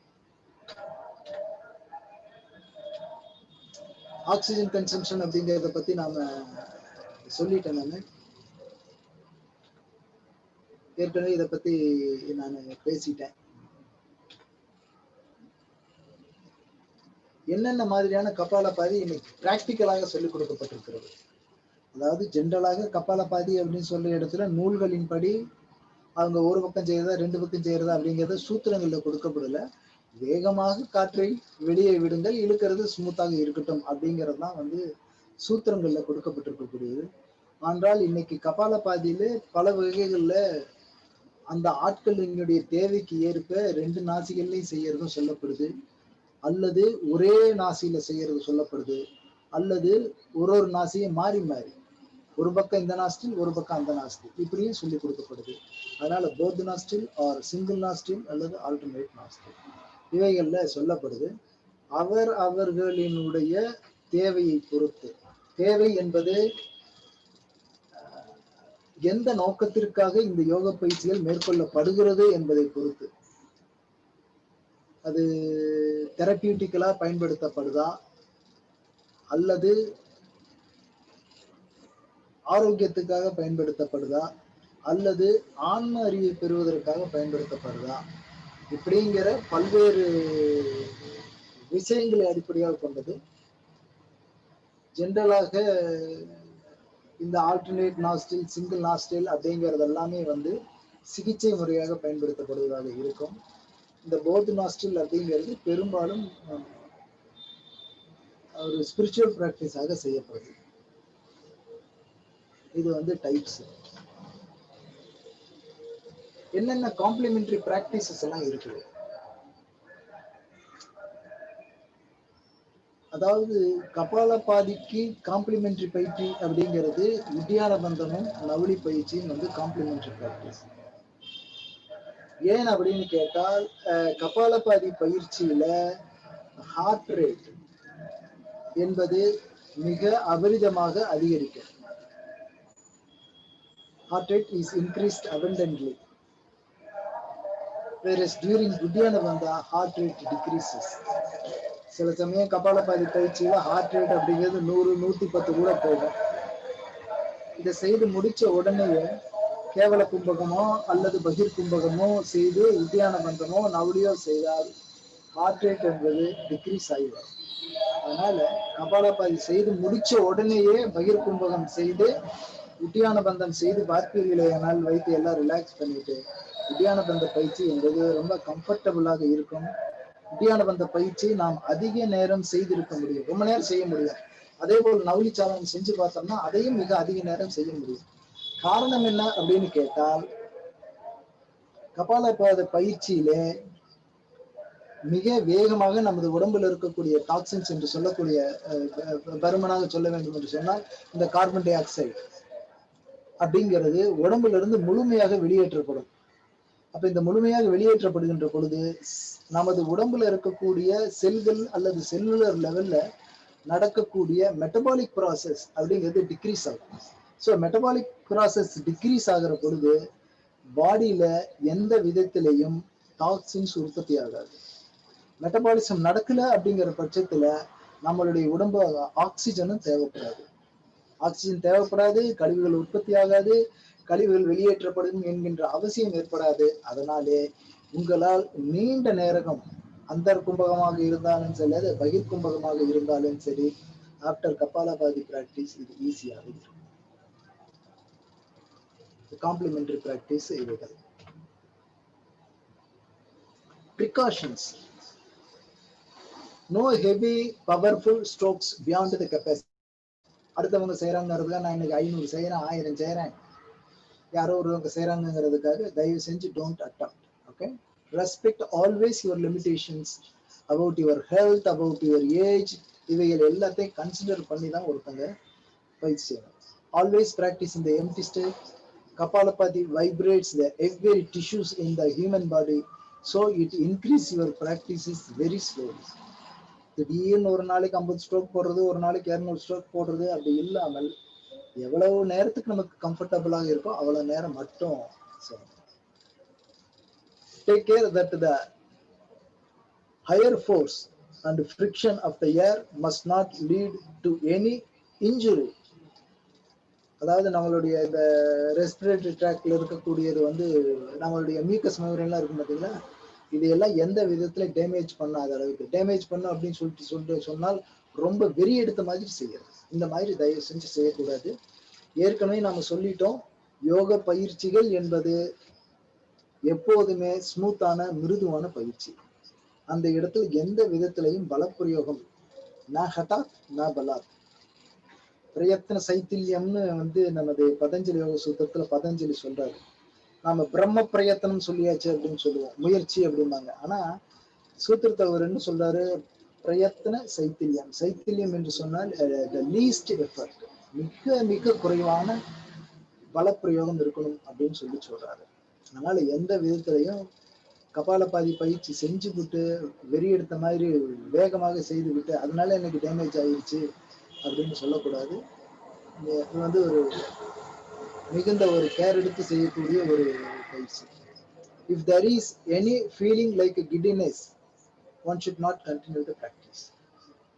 அதாவது பயிற்சி செய்கின்ற பொழுது சில பேருக்கு வந்து லேசாக தலை சுத்தல் ஏற்படலாம். அப்படியெல்லாம் ஆரம்ப கட்டத்துல ஏற்படலாம். ஏற்படுற மாதிரி இருந்தால் நிறுத்திக்கிங்க, தயவு செஞ்சு செய்ய வேண்டாம். ரெண்டாவது, சில பேருக்கு மசில்ஸ் எல்லாம் டயர்ட் ஆகி வயிற்று தசைகள்லாம் வலிக்க ஆரம்பிக்கும். அந்த மாதிரி வந்தாலும் நம்ம பயிற்சிகளை நிறுத்திக்கணும். ரெண்டாவது, இந்த முதுகு பகுதி, அதாவது கீழ் இடுப்பு பகுதிக்கு கொஞ்சம் மேல, அதாவது கிட்னி இருக்கக்கூடிய பகுதின்னு சொல்லுவேன், கிட்னி ஸ்டோன்லாம் வந்தா வலிக்குன்னு சொல்லுவாங்க, அந்த அல்ல பகுதி, சைடு பகுதி, அந்த இடமும் வலிக்கும் சில பேருக்கு. இவைகள்லாம் வலிச்சால் தயவு செஞ்சு அதோட நம்மளுடைய கெப்பாசிட்டி அவ்வளவுதான் அப்படின்னு சொல்லிட்டு பிராக்டிக்கலா நிறுத்திக்கணும் அந்த பயிற்சியாளர்.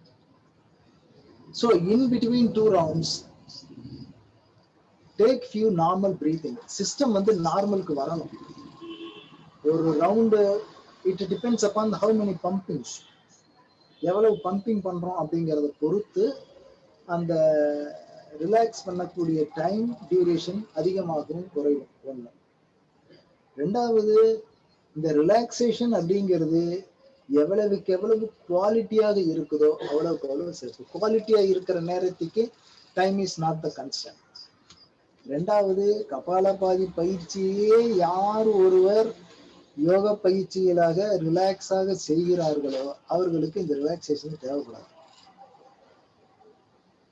இதுதான் வந்து தரமான பயிற்சி, quality of the practice. So in between 2 rounds take few normal breathing for giving rest to the system and to avoid the fatigue, tiredness or giddiness. இவையெல்லாம் கபாலபதியில் ஆரம்ப கட்டத்தில் வரும். பல ஆண்டுகளாக செய்யக்கூடிய பயிற்சியாளர்களுக்கு நடுவில் ஓய்வு தேவைப்படாது. அப்படி நிறுத்துவாங்க, நிறுத்தி முடிச்சுட்டு ஒரு கும்பகம் மீது பண்ணிட்டு இமீடியட்டாக அடுத்த ரவுண்டுக்கு அப்படியே போயிடுவாங்க. Abdominal muscle movements should be rhythmic. உதாரணத்துக்கு நாம பம்ப் பண்றோம் அப்படின்னா, ஃபிளாப் பண்றோம் அப்படின்னு சொல்லி சொன்னால், வினித் இந்த ஸ்கிரீனை கொஞ்சம் அப்புறம் போட்டுக்கலாம். அப்புறம் போட்ட இதுவே வரும்ல. இப்போ உதாரணத்துக்கு இந்த அப்டமினல் மசில் ஃபிளாப் ஆகுதுன்னு வச்சுக்கோங்க. ஐ திங்க் எல்லாத்துக்கும் இது தெரியும்னு நினைக்கிறேன். இந்த அப்டமினல் மசில் கபால பாதையில இப்படி போயிட்டு வந்துட்டு இருக்குதுன்னு இந்த டிஸ்டன்ஸ் இப்படி போயிட்டு வந்துட்டு இருக்குது, இப்படி போயிட்டு இருக்குது. ரிதம் அப்படிங்கிறது இப்படியே போயிட்டு வந்துட்டு இருக்குன்னு ஒரே ஸ்பீட்ல, ஒரு தடவை இப்படி வேகமா போறது, ஒரு தடவை இப்படி வந்துட்டு போறது, இப்படி போறது, ஒரு தடவை இப்படி இப்படி போறது, இந்த மாதிரி எல்லாம் இல்லாமல் அந்த ரிதம் என்பது ஒரே மாதிரியே இருக்கணும். ஒரு தடவை போடும்போது அந்த ஒரே ரிதம் இருக்கணும். நம்ம என்ன பண்ணுவோம், ஒரு தடவை கன்ட்ராக்ஷன் ஹெவியா கொடுக்கறது, ஒரு தடவை ரிலாக்ஸேஷன் ரொம்ப மெதுவா விடுறது, இந்த மாதிரி எல்லாம் இல்லாமல் அந்த ரிதம், அப்டாமினல் மசில்ஸ் ரிதம் என்பது கண்டிப்பாக ஒரே மாதிரியா இருக்கும். It's very very important. Otherwise இந்த மாதிரி எல்லாம் செய்யற பொழுதுதான் வந்து அப்டாமினல் மசில்ஸ் பெயின் ஆகுது.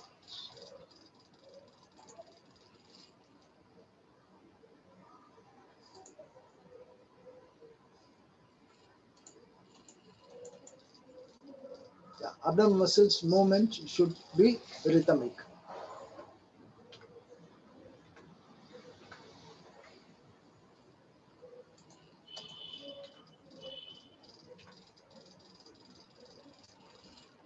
So benefits of the Kapalabhati, இது வந்து ஒரு அத முன்னாடி சொன்னது மாதிரி ஸ்பிரிச்சுவல் பெனிஃபிட்ஸ் தனியா இருக்கு, தெரபியூட்டிக்கல் பெனிஃபிட்ஸ், பிசிக்கல் பெனிஃபிட்ஸ், அப்புறம் ஒவ்வொரு சிஸ்டத்துலையும் எப்படி, ஒவ்வொரு மண்டலங்கள்லையும் எப்படி வேலை செய்யுது அப்படிங்கிறதெல்லாம் வந்து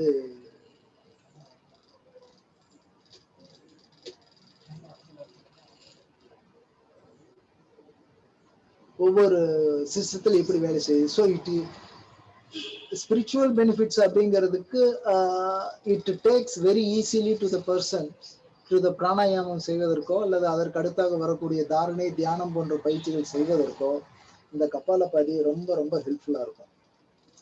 திருப்பி நான் சொன்னேன், திரும்பவும் சொல்றது அப்படிங்கிறது, it depends upon the right understanding, right performance and high quality of the practices. It helps to enter into the pranayama comfortably, to do the pranayama for longer duration. Not only the duration, the kumbhaka time எல்லாமே அதிகரிக்கக்கூடிய வல்லமை இந்த கபாலபாதி பயிற்சிக்கு உண்டு. By this action, all internal organs and the chest and abdomen gets massaged and works. இவையெல்லாம் வந்து ஆரோக்கியமாக இருப்பவர்களுக்கு, healthy person, it increases the lung volume, நுரையீரலினுடைய கெப்பாசிட்டியை இது அதிகரிக்கும். Improves the efficiency of the gas exchange mechanism. அப்படிங்கிற பட்சத்தில் இதுதான் சொல்ல வரேன், குறைவான ஆக்சிஜன் வந்தாலும் அது முழுமையாக அதை பயன்படுத்தி கொள்ளும்.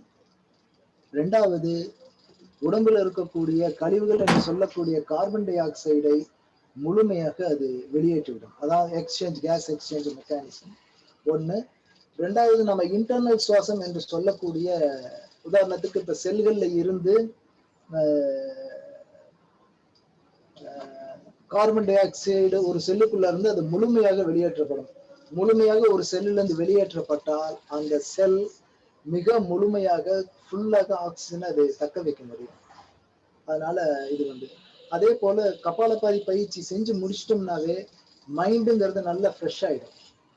மைண்டு ஃப்ரெஷ் ஆகிற பொழுது நம்மளால அடுத்து செய்யக்கூடிய ஆசன பயிற்சிகளை மிக எளிமையாக செய்ய முடியும். ஆசன பயிற்சிகளுக்கெல்லாம் இது நீங்க கபாலபாதி பயிற்சி உட்காந்து செஞ்சு முடிச்சுட்டு அப்புறம் ஆசன பயிற்சி செஞ்சு பார்த்தோம்னா ஆசன பயிற்சியில வித்தியாசங்கள் தெளிவாக தெரியும்.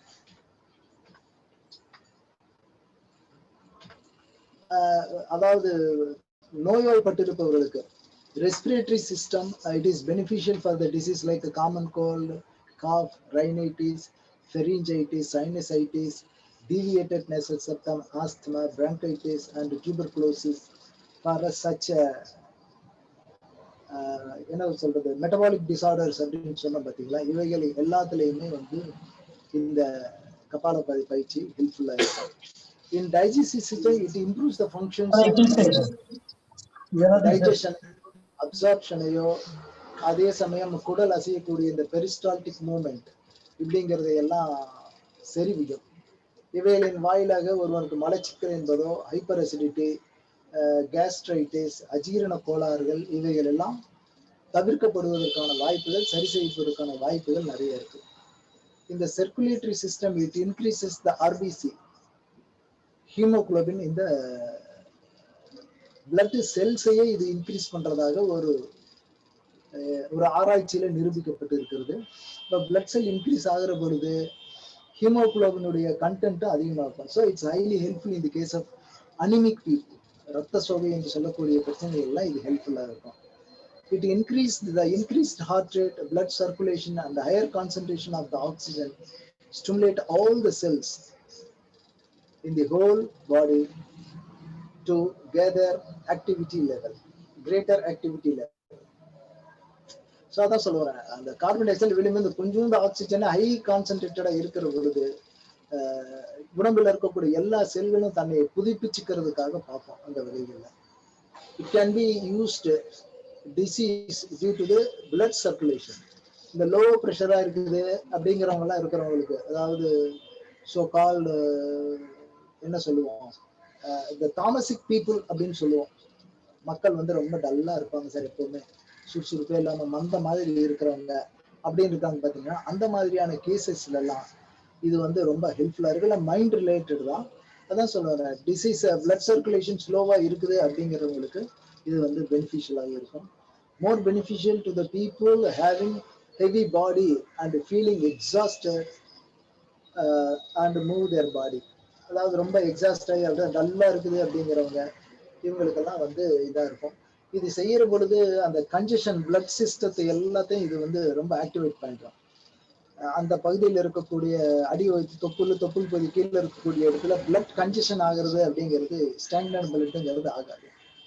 It in endocrine system, hormone secretions has direct relation with the emotions.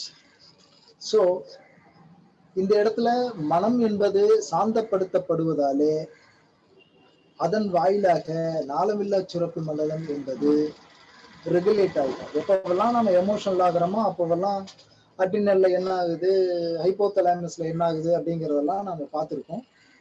So இங்க கபாலபாதி செய்கின்ற பொழுது அந்த தாட் வேவ்ஸ், எமோஷன்ஸ் அப்படிங்கிறது கொஞ்சம் கொஞ்சமா ரெடியூஸ் ஆகிறதுனால ஆட்டோமேட்டிக்கா இந்த எண்டோக்ரைன் சிஸ்டம் என்ன பண்ணும், நர்வஸ் சிஸ்டம் சாந்தம் அடைகின்ற பொழுது it indirectly influences the endocrine system, so the hormonal functions are restored.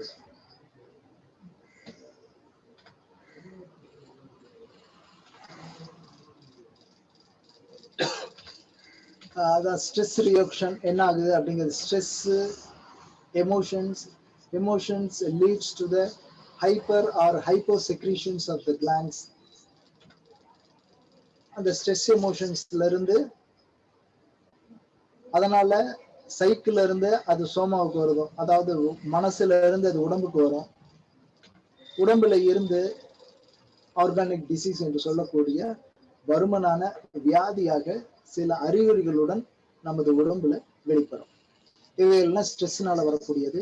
இந்த கபாலபாதி செய்யற பொழுது தாட் ப்ராசஸ் ஸ்மூத்தாக எண்டோக்ரைன் சிஸ்டம்ஸ் எல்லாம் நார்மல் ஆகி உடம்புல அந்த வியாதி ஏற்படுவது அப்படிங்கிறது தவிர்க்கப்படும்.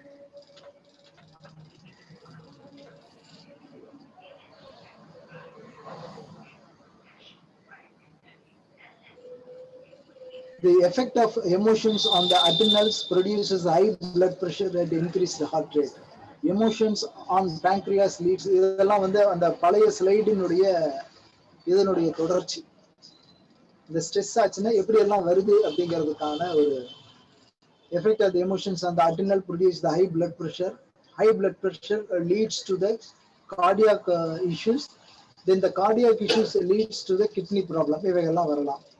The emotions on the pancreas leads to the diabetic. Emotions on the sexual gland produces in males impotence in the males and sudden menstruation in the women. Emotions on the thyroid produces myxedema and regulates the glands. Myxedema அப்படிங்கிறது malfunctioning of the thyroid gland. Myxedema, goiter அப்படிங்கிறதெல்லாம் நாம பார்த்திருப்போம் இவைகளெல்லாம். Thus the Kapalabhati helps to stimulate, regulate the glands so that the functioning of the glands are get normalized. In nervous system, sympathetic and parasympathetic balance is well kept up. ரெண்டுக்கு நடுவுல உச்சபட்ச ஒத்துழைப்பு இருக்கும். இதுல இந்த கபாலபதி பயிற்சியில சிம்பதெடிக் பேராசிம்பதெடிக் நரம்பு மண்டலத்துல the brain cells are invigorated continuously so that the increased blood circulation with a higher oxygen concentration level increases and revitalizes the function of the brain cells. Memory cells and many other cells in the brain are brought into action. அதாவது மூளையில் இருக்கக்கூடிய நாம் பயன்படுத்தக்கூடிய செல்களினுடைய அதாவது capacity அதிகரிக்கும். இப்போ நார்மலா நாம வந்து மூளையில எவ்வளவு பகுதிகளை பயன்படுத்திட்டு இருக்கிறோம் நார்மல் ஹியூமன் பீயிங்க, இப்போ பெரிய பெரிய அறிஞர்கள்லாம் எவ்வளவு தூரம் பயன்படுத்தி இருப்பாங்க அப்படிங்கிறதுக்கான ஆராய்ச்சிகள்லாம் போயிட்டு இருக்கு. பட் கபாலபாதி பயிற்சி அப்படிங்கிறது the maximum utilization of the பிரெயினை வந்து அது இது பண்ணும் அப்படிங்கிறதுக்கான ஆராய்ச்சிகள் எல்லாம் செய்யப்பட்டிருக்கு. விஞ்ஞானபூர்வமாக மருத்துவபூர்வமாக இதில் செய்யப்பட்டிருக்கு. மென்டல் ஹெல்த்ல எப்படி இருக்கும்? The Kapalabhati can be used to disease related to the mind as it gives a feeling of bliss, imminent stand still of the respiration, a thoughtless state of mind. அதாவது கதா கேவல கும்பகம் அல்லது a state of sunya can be experienced. Mind enters into the complete state of peace and tranquility. அப்ப என்ன இருக்கும்? ஒரு விதமான greater acceptance level வந்திருக்கும். அப்ப அக்செப்டன்ஸ் லெவல் வந்தும்போது பீஸ் வேணும், பீஸா இருக்கும். அப்ப பீஸுக்கு மேல நம்ம வாழ்க்கையில வேற என்ன வேணும்? மனிதர்களாகப்பட்ட நமக்கு அமைதிக்கு தவிர வேற என்ன வேணும்?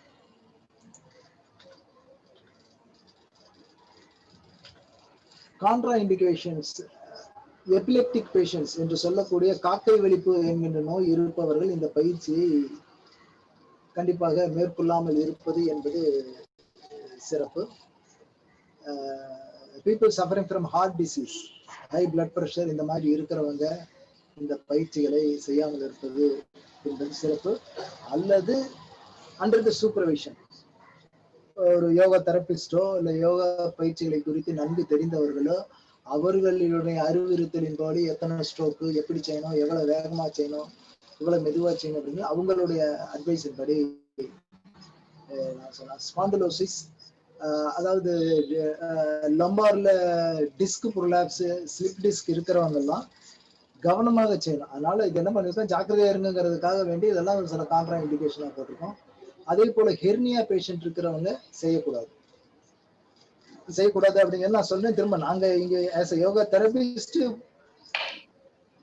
இங்க ஹெர்னியா இம்ப்ளான்டல் ஹெர்னியா இருக்கிறவங்களுக்கு எல்லாம் இங்க கொடுக்கணும். பட் வி பிரிஸ்கிரைப் எவ்வளவு ஸ்ட்ரோக்ஸ் செய்யணும், அது எவ்வளவு வேகமா செய்யணும், எவ்வளவு இன்டென்சிட்டியா இருக்கணும் அந்த ஸ்ட்ரோக் அப்படிங்கறது எல்லாம் நாங்க பக்கத்துல இருந்து பார்த்து சொல்லுவோம். அதனால இதெல்லாம் ஒரு கவனம் எடுத்து செய்யணும். Do not practice if there is any serious injury to the respiratory tract. அதாவது உதாரணத்துக்கு எபிஸ்டாசிஸ் சொல்லக்கூடிய இந்த நோஸ்ல இருந்து கபக்கு ரத்தம் அடிக்கடி ஒரு சும்மா இருக்கணும், நோஸ்ல இருந்து ரத்தம் வரும். இவங்க எல்லாம் செஞ்சாங்க அப்படிங்கிற பட்சத்துல சில பேருக்கு கபாலபாதி செஞ்சுட்டு இருக்கிறதுக்கு ரத்தம் தொடரும் கொட்டுற மாதிரி எல்லாம் ஆயிடும். அதனால please be careful. If there is a pain in the abdomen, chest, fever, headache, do not practice this Kapalabhati. Women during menstrual periods, during pregnancy should not practice. Kapalabhati should not be practiced during acute conditions of any disease. என்ன அக்யூட்டா எந்த condition ரொம்ப சிரமமா இருக்குதுங்கிற கண்டிஷன்ல உட்காந்து எந்த பயிற்சி கபாலபாதி செய்யக்கூடாது. நல்லா புரிஞ்சுங்க. Acute condition, not the chronic illness. எனக்கு 20 வருஷமா ஆஸ்துமா இருந்துகிட்டே இருக்கு சார் அப்படிங்கிறவங்களுக்கு இது கிடையாது. திடீர்னு ஏதோ ஒரு சூழ்நிலை ரொம்ப விபரீதமாக தலைவலி வந்துருச்சு சார், பொறுக்கவே முடியல, அப்போ ஓய்வு தான் எடுக்கணும். ஏற்கனவே ஸ்ட்ரெஸ்ஸா இருந்துகிட்டு இருப்போம் தலைவலி, அந்த நேரத்துல போட்டு கபாலபாதி செய்யணும்னு சொல்லிட்டு இருந்தோம்னா அது இன்னமும் ஸ்ட்ரெஸ்ஸை அதிகப்படுத்தி விட்டுடும். அதனால any acute condition please kindly avoid the Kapalbhati. So this is about Kapalabhati practices.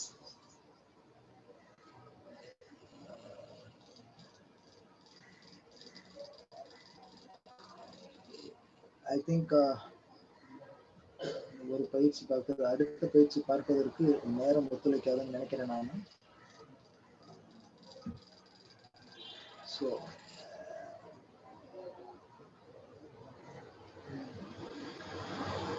So regarding Kapalabhati, if anybody has any questions, kindly put it in the chat box. இவைகள் வந்து உங்களுடைய கேள்விகளுக்கு என்னால் ஆன எனக்கு தெரிந்த விடைகளை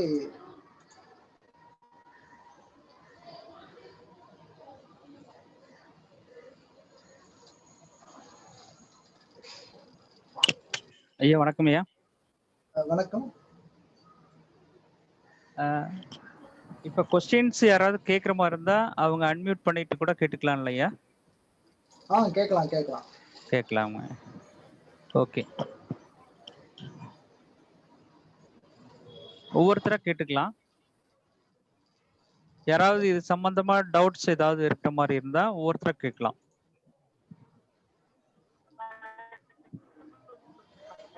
ஹலோ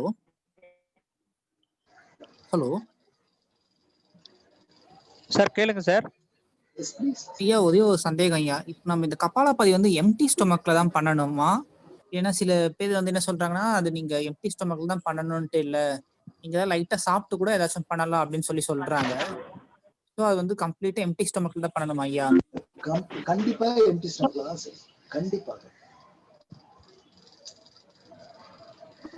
இல்ல மார்னிங் எழுந்த உடனே ஒரு கிளாஸ் வாட்டர் ஏதாவது குடிச்சிட்டு அப்போ ஒரு 1 hour கழிச்சு கூட பண்ணலாமா? எம்டி அப்படிங்கிறது தண்ணிக்கு கணக்கு கிடையாது. காலையில எந்திரிச்சு தண்ணி குடிக்கலாம், தண்ணிக்கு கணக்கு கிடையாது.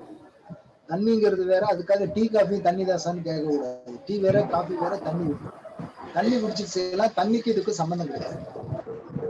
எம்டி அப்படின்னு சொன்னால் காலையில் எந்திரிச்சோன்னே எதுவுமே சாப்பிடாம செய்யணும் அப்படிங்கிறது கிடையாது. தண்ணி குடிச்சு செய்யலாம்.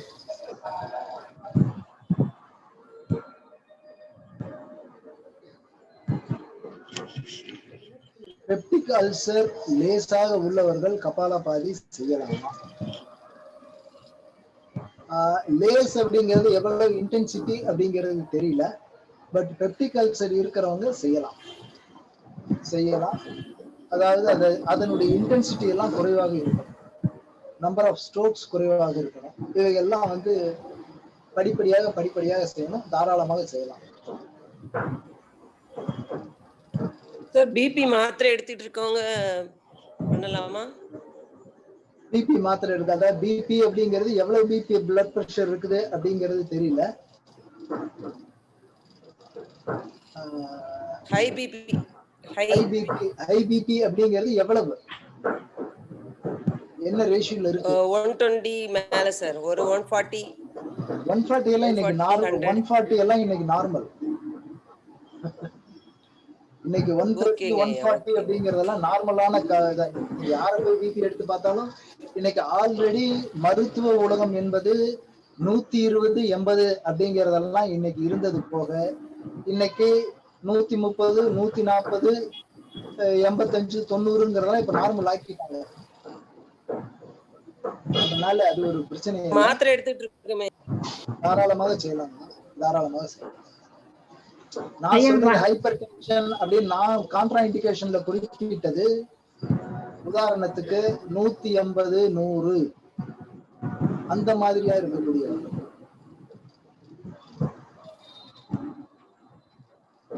வணக்கம் ஐயா. தலையில நீர் கோர்ப்பு பிரச்சனை இருக்கு ஒருத்தங்களுக்கு, அவங்க பண்ணலாமா? தலைவலி, எப்பவுமே தலைவலியா இருக்கு. தாராளமாக செய்யலாம். அதாவது கழுத்துக்கு மேல இருக்கக்கூடிய பிரச்சனைகள் எந்த பிரச்சனையா இருந்தாலும் இது செய்யலாம். நன்றிங்க ஐயா. யாரோ ஒருத்தங்க வணக்கம் சார், கபாலபாதி யாரோ ஒருத்தங்க எப்படி உட்கார்றது, எந்த டைரக்ஷனை பார்க்க உட்காரணுமான்னு யாரோ ஒரு கேள்வி கேட்டிருந்தாங்க. any specific direction to sit for Kapalapati. I think there is no such quotation எதுவும் நூல்கள்ல கொடுக்கப்படல. அதனால எந்த திசையில உட்கார்றோம் அப்படிங்கறத பத்தின பெரிய விஷயங்கள் ஒன்றும் நூல்கள்ல கொடுக்கப்படலைங்க.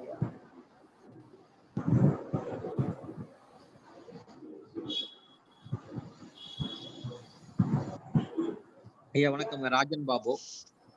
சொல்லுங்க ஐயா. இந்த ஆக்சிடேட்டிவ் ஸ்ட்ரெஸ் அப்படின்னு சொல்றாங்க இல்லைங்களா? புரியலைங்க. ஆக்சிடேட்டிவ் ஸ்ட்ரெஸ், ஆக்சிஜன் அந்த ஸ்ட்ரெஸ் வந்து இந்த கபாலபாதினால கம்மி ஆகுங்களா? கண்டிப்பா. சரி, கண்டிப்பா கம்மியாகும். ஸ்ட்ரெஸ் இருக்கிறவங்க பிகாஸ் இது செய்ய செய்ய செய்ய செய்ய செய்ய செய்ய அதாவது மைண்டோட ஸ்டேட் லெவல் கம்மியாகிட்டே போகும். கிராஜுவலா இந்த தாட் ப்ராசஸ் அப்படிங்கிறது இல்லைங்க. நான் வந்து ஆக்சிடேட்டிவ் ஸ்ட்ரெஸ்னு சொல்றாங்க இல்லைங்களா? ஆக்சிஜன்ல ஆக்சிடேட்டிவ் ஸ்ட்ரெஸ்னு சொல்லிட்டு இன்ஃப்ளமேஷன் ஆகுது இல்லைங்களா? அது கம்மி ஆகுங்களா இதுல? கண்டிப்பா கண்டிப்பா கம்மியாகுங்க. கண்டிப்பா கம்மியாகும். அதுல மைண்ட் லெவல்ல கம்மி ஆகுதுங்க. அது நான் செஞ்சுட்டு தான் இருக்கிறேன்.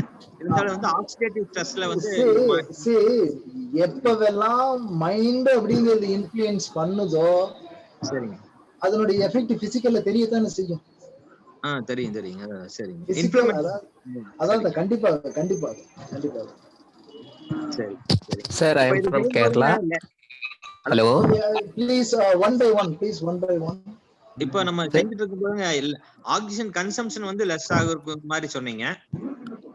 ஆக்சிஜன் கன்சம்ப்ஷன் வந்து அதாவது உள்ள போற ஆக்சிஜனுடைய அளவுங்கிறது குறைவா தான் இருக்கும். குறையும், பட் நம்ம ஃபுல்லா பாடி கன்சியூம் பண்ணிருதுன்னு சொல்றீங்க. ஆமா ஆமா, பாடி உள்ள போறத முழுமையாக கன்சியூம் பண்ணும். ஓகே. அப்படி நம்ம நினைக்கும் போது இப்ப நம்ம ஹில் ஏரியால எல்லாம் போறோம் இல்லீங்களா? ஆமாங்க. அங்க வந்து ஆக்சிஜன் லெவல் வந்து ரொம்ப கம்மியா இருக்கு. ஆமா, நம்ம லெவலே கம்மியா இருக்கும். லெவல் கம்மியா இருக்குங்க. ஆமா, அங்க கம்மியா நம்ம இந்த கபாலபாதி செய்யும் போது பாடி என்ன பண்ணுங்க? அது அப்படி எல்லாம் நீங்க செய்யும் பொழுது அதான் கம்மியா இருக்கிறது இல்ல, உள்ள போகுது பாத்தீங்களா? அந்த உள்ள போறது நம்ம உடம்பு முழுமையாக பயன்படுத்தும். சரிங்க. அதே மாதிரி நான் இந்த படிச்சிருக்கிறேங்க ஒரு சில புக்ல, ஆக்சிஜன் லெவல வந்து கம்மியா இருக்க நம்ம பாடி வந்து அதுக்காக வந்து பழகிக்கும். ஆக்சிஜன் லெவல் ஆக்சிஜன் கம்மியா இருந்தா கூட அதை வச்சு லேர்ன் பண்ணி நம்ம மத்த எல்லாமே அவயங்கள் எல்லாமே அதை வச்சு நல்லா இருந்துக்கும் அப்படிங்கிற மாதிரி.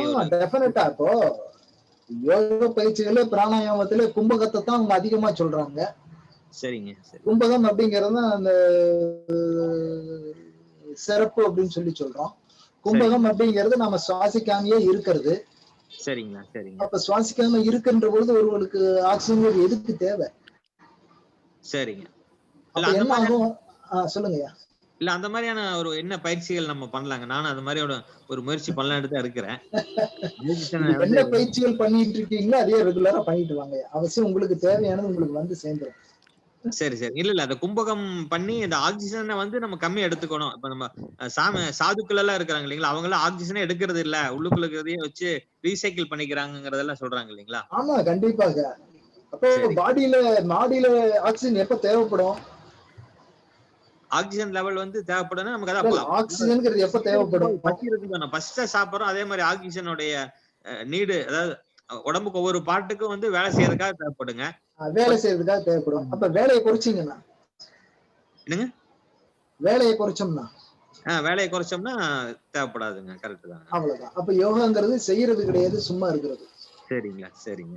யோக பயிற்சிகள் என்பது what for we are doing all these practices. சரிங்க. ஆசனங்கள் போடுறோம், பிராணாயாமம் போடுறோம், பிராணாயாமத்துக்கு அப்புறம் பிரத்யாகாரம்னு போறோம், பிரத்யாகாரத்துக்கு அப்புறம் தாரணைன்னு போறோம். இதுல எல்லாம் செயல்படுறது அதிகமாகுதா, செயல்படாம இருக்கிறது அதிகமாகுதான்னு பார்க்க வேண்டியது. சரிங்க. அப்ப செயல்படாம இருக்கிறது வந்து பண்ணும்போது நமக்கு வந்து ஆக்சிஜனே தேவைப்படாம நம்ம பண்ணிக்கலாம். அவ்வளவுதான். நம்ம பாடி பழகிக்கும் அந்த லெவலுக்கு. சும்மா இருப்பதே சுகம்னு சொல்லியிருக்காங்கல்ல. சரிங்க. இல்ல எல்லாம் பெற்றாலும் சிடமடங்க கற்றாலும் மனமிருக்க கல்லாருக்கு வாயேன் பராபரமே அப்படிங்கிறாரு தாய்மானவர். அதனால இது இருக்குதுங்க. நான் இன்னொரு அறிவிப்பை வெளியிடுறேன் இந்த நேரத்துல. அதாவது தமிழ்நாடு தொழில்முறை தகுதி பதிவு பெற்ற யோக ஆசிரியர் நலச்சங்கத்தின் சார்பாக பிப்ரவரி மாதம் 25ஆம் தேதி 25, 25ஆம் தேதி ஈவினிங் 26, 27 இந்த 2 நாட்கள் ஐயா சின்ன திருத்தம் டிசம்பர் 25. டிசம்பர், சாரி நான் என்ன சொன்னேன், என்னங்க சொன்னேன் நானு? பிப்ரவரின்னு சொல்லிட்டீங்க. பிப்ரவரி அது இரண்டாவது. ஆமா, டிசம்பர் மாதம், அடுத்த மாதம் 25ஆம் தேதி ஒரு கிரியா பிராக்டிக்கல் ஒர்க் ஷாப் நாகர்கோவில் பக்கத்துல ஏற்பாடு பண்ணியிருக்கோம். அதற்கான அறிவிப்புகள் இந்த வாட்ஸ்அப் குழுல திரு குணசேகரனால் அது வெளியிட மேக்சிமம் 30 பேருக்கு மட்டுமே அனுமதி. அதனால ஃபர்ஸ்ட் கம் ஃபர்ஸ்ட் சர்வ் அப்படிங்கிற வகைகள்ல இந்த கபாலபாதி பயிற்சியை பத்தின தெளிவான பிராக்டிக்கல் எக்ஸ்பீரியன்சஸ், ஒரு மாணவர் எப்படி சரியா செய்யறாங்களா இல்லையா அப்படிங்கிறத செக் பண்ணி பண்றது, இது கூட ஜலநேத்தி, சூத்திரநேத்தி, தண்டதௌதி இது போன்ற பயிற்சிகள்லாம் பிராக்டிக்கலாக ஒரு 2 நாள் பயிற்சி முகாமுக்கு ஏற்பாடு பண்ணியிருக்கோம். அதற்காக ஒரு சில கட்டணங்களும் நிர்ணயிக்கப்பட்டிருக்குது. விருப்பம் உடையவர்கள் வாய்ப்பு இருக்கும் பட்சத்தில் பயன்படுத்திக் கொள்ளுங்கள். நன்றி. அதனால இது விஷயமாக பின்னாடி அவங்க வாட்ஸ்அப் குழுல வெளியிடுவாங்க, வெளியிடும்போது பார்த்துக்கலாம். நல்ல சொல்லுங்க ஐயா, நிறைய பேர் கேள்வி சொல்லுங்க ஐயா. இது வந்து இப்போ ஆடியோ உங்க ஆடியோ கிளியரா இல்லைங்க ஐயா, ஆடியோ கிளியரா இல்லைங்க ஐயா. அடுத்து வந்து ஜேம்ஸ் சார் ஏதோ சொல்ல வந்தாரு. Sir, ஜேம்ஸ் சார் நீங்க கேட்கலாம். Yes, I am James from Kerala. I have undergone left and right hernia operation 9 months ago. I was previously doing this exercise, Kapalabhati exercise. Now can I continue now? No, you need to wait for further one year minimum. You need to wait 1 year. 1 year. Yeah, minimum 1 year. Okay sir, it's okay sir. Open surgery or you did it with the laparoscopy? Laparoscopy. Yeah. At least minimum we need 1 year. After 1 year, 1 year. You can perform this. Okay sir, okay sir. Thank you very much. Suffer good morning sir. Head pain due to the heavy mental and personal stress. Sir, என்னோட name Lenin sir. Good morning. சொல்லுங்க mister Lenin. ஆக்சுவலா நான் தான் அதை post பண்ணியிருந்தேன். Okay. என்னன்னா எனக்கு வந்து ரொம்ப ஸ்லீப்லெஸ் நைட்டா இருக்கு சார். ரொம்ப சம்டைம்ஸ் வந்து ஹெட் பெயின், மைக்ரைன் பெயின் மாதிரி ஒரு மாதிரி நரம்பெல்லாம் அப்படியே ஒரு மாதிரி ரொம்ப பெயினா இருக்கு சம்டைம்ஸ். ஒரு லாஸ்ட் 3 இயர்ஸாவே இந்த ப்ராப்ளம் இருக்கு. Okay sir. அது என்ன ரீசன் என்ன, பட் மற்ற டைம் டே டைம்ல ஆக்டிவா இருக்க நல்லா போயிட்டு இருக்கு. ஆக்சுவலா நான் அந்த மந்த்ரா மெடிடேஷன் மாதிரி ஒரு 2-3 இயர்ஸ் ப்ராக்டிஸ் பண்ணிட்டு இருந்தேன். அதுல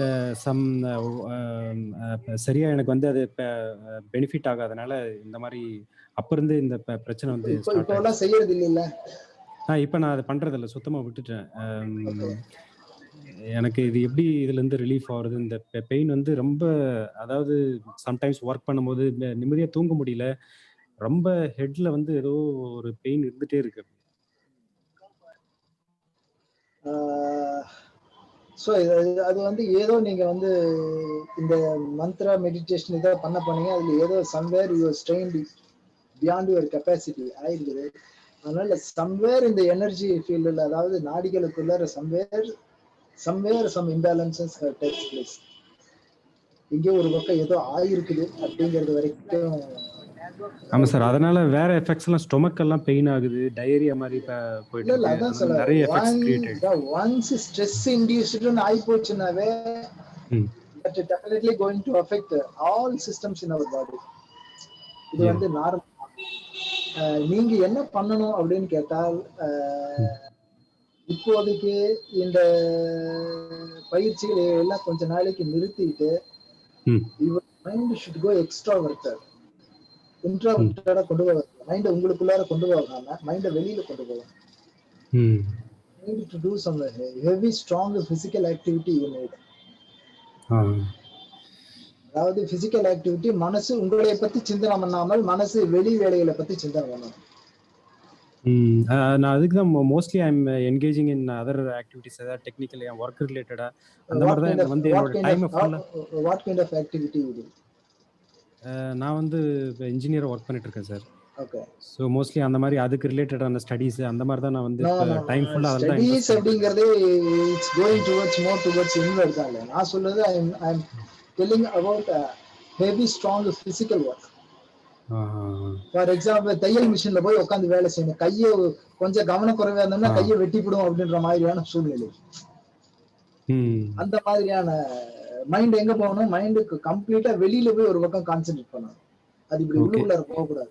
இப்போ இந்த ஜாகிங் ரன்னிங் அந்த மாதிரிலாம் definitely that will be very help. Gardening மாதிரி செய்யுங்க, ஹெவி பிசிக்கல் லேபர் செய்யுங்க, நிறைய செய்யுங்க. Okay okay. You involve yourself very ஸ்ட்ராங்கா, பட் ஆர்வமா செய்யணும்.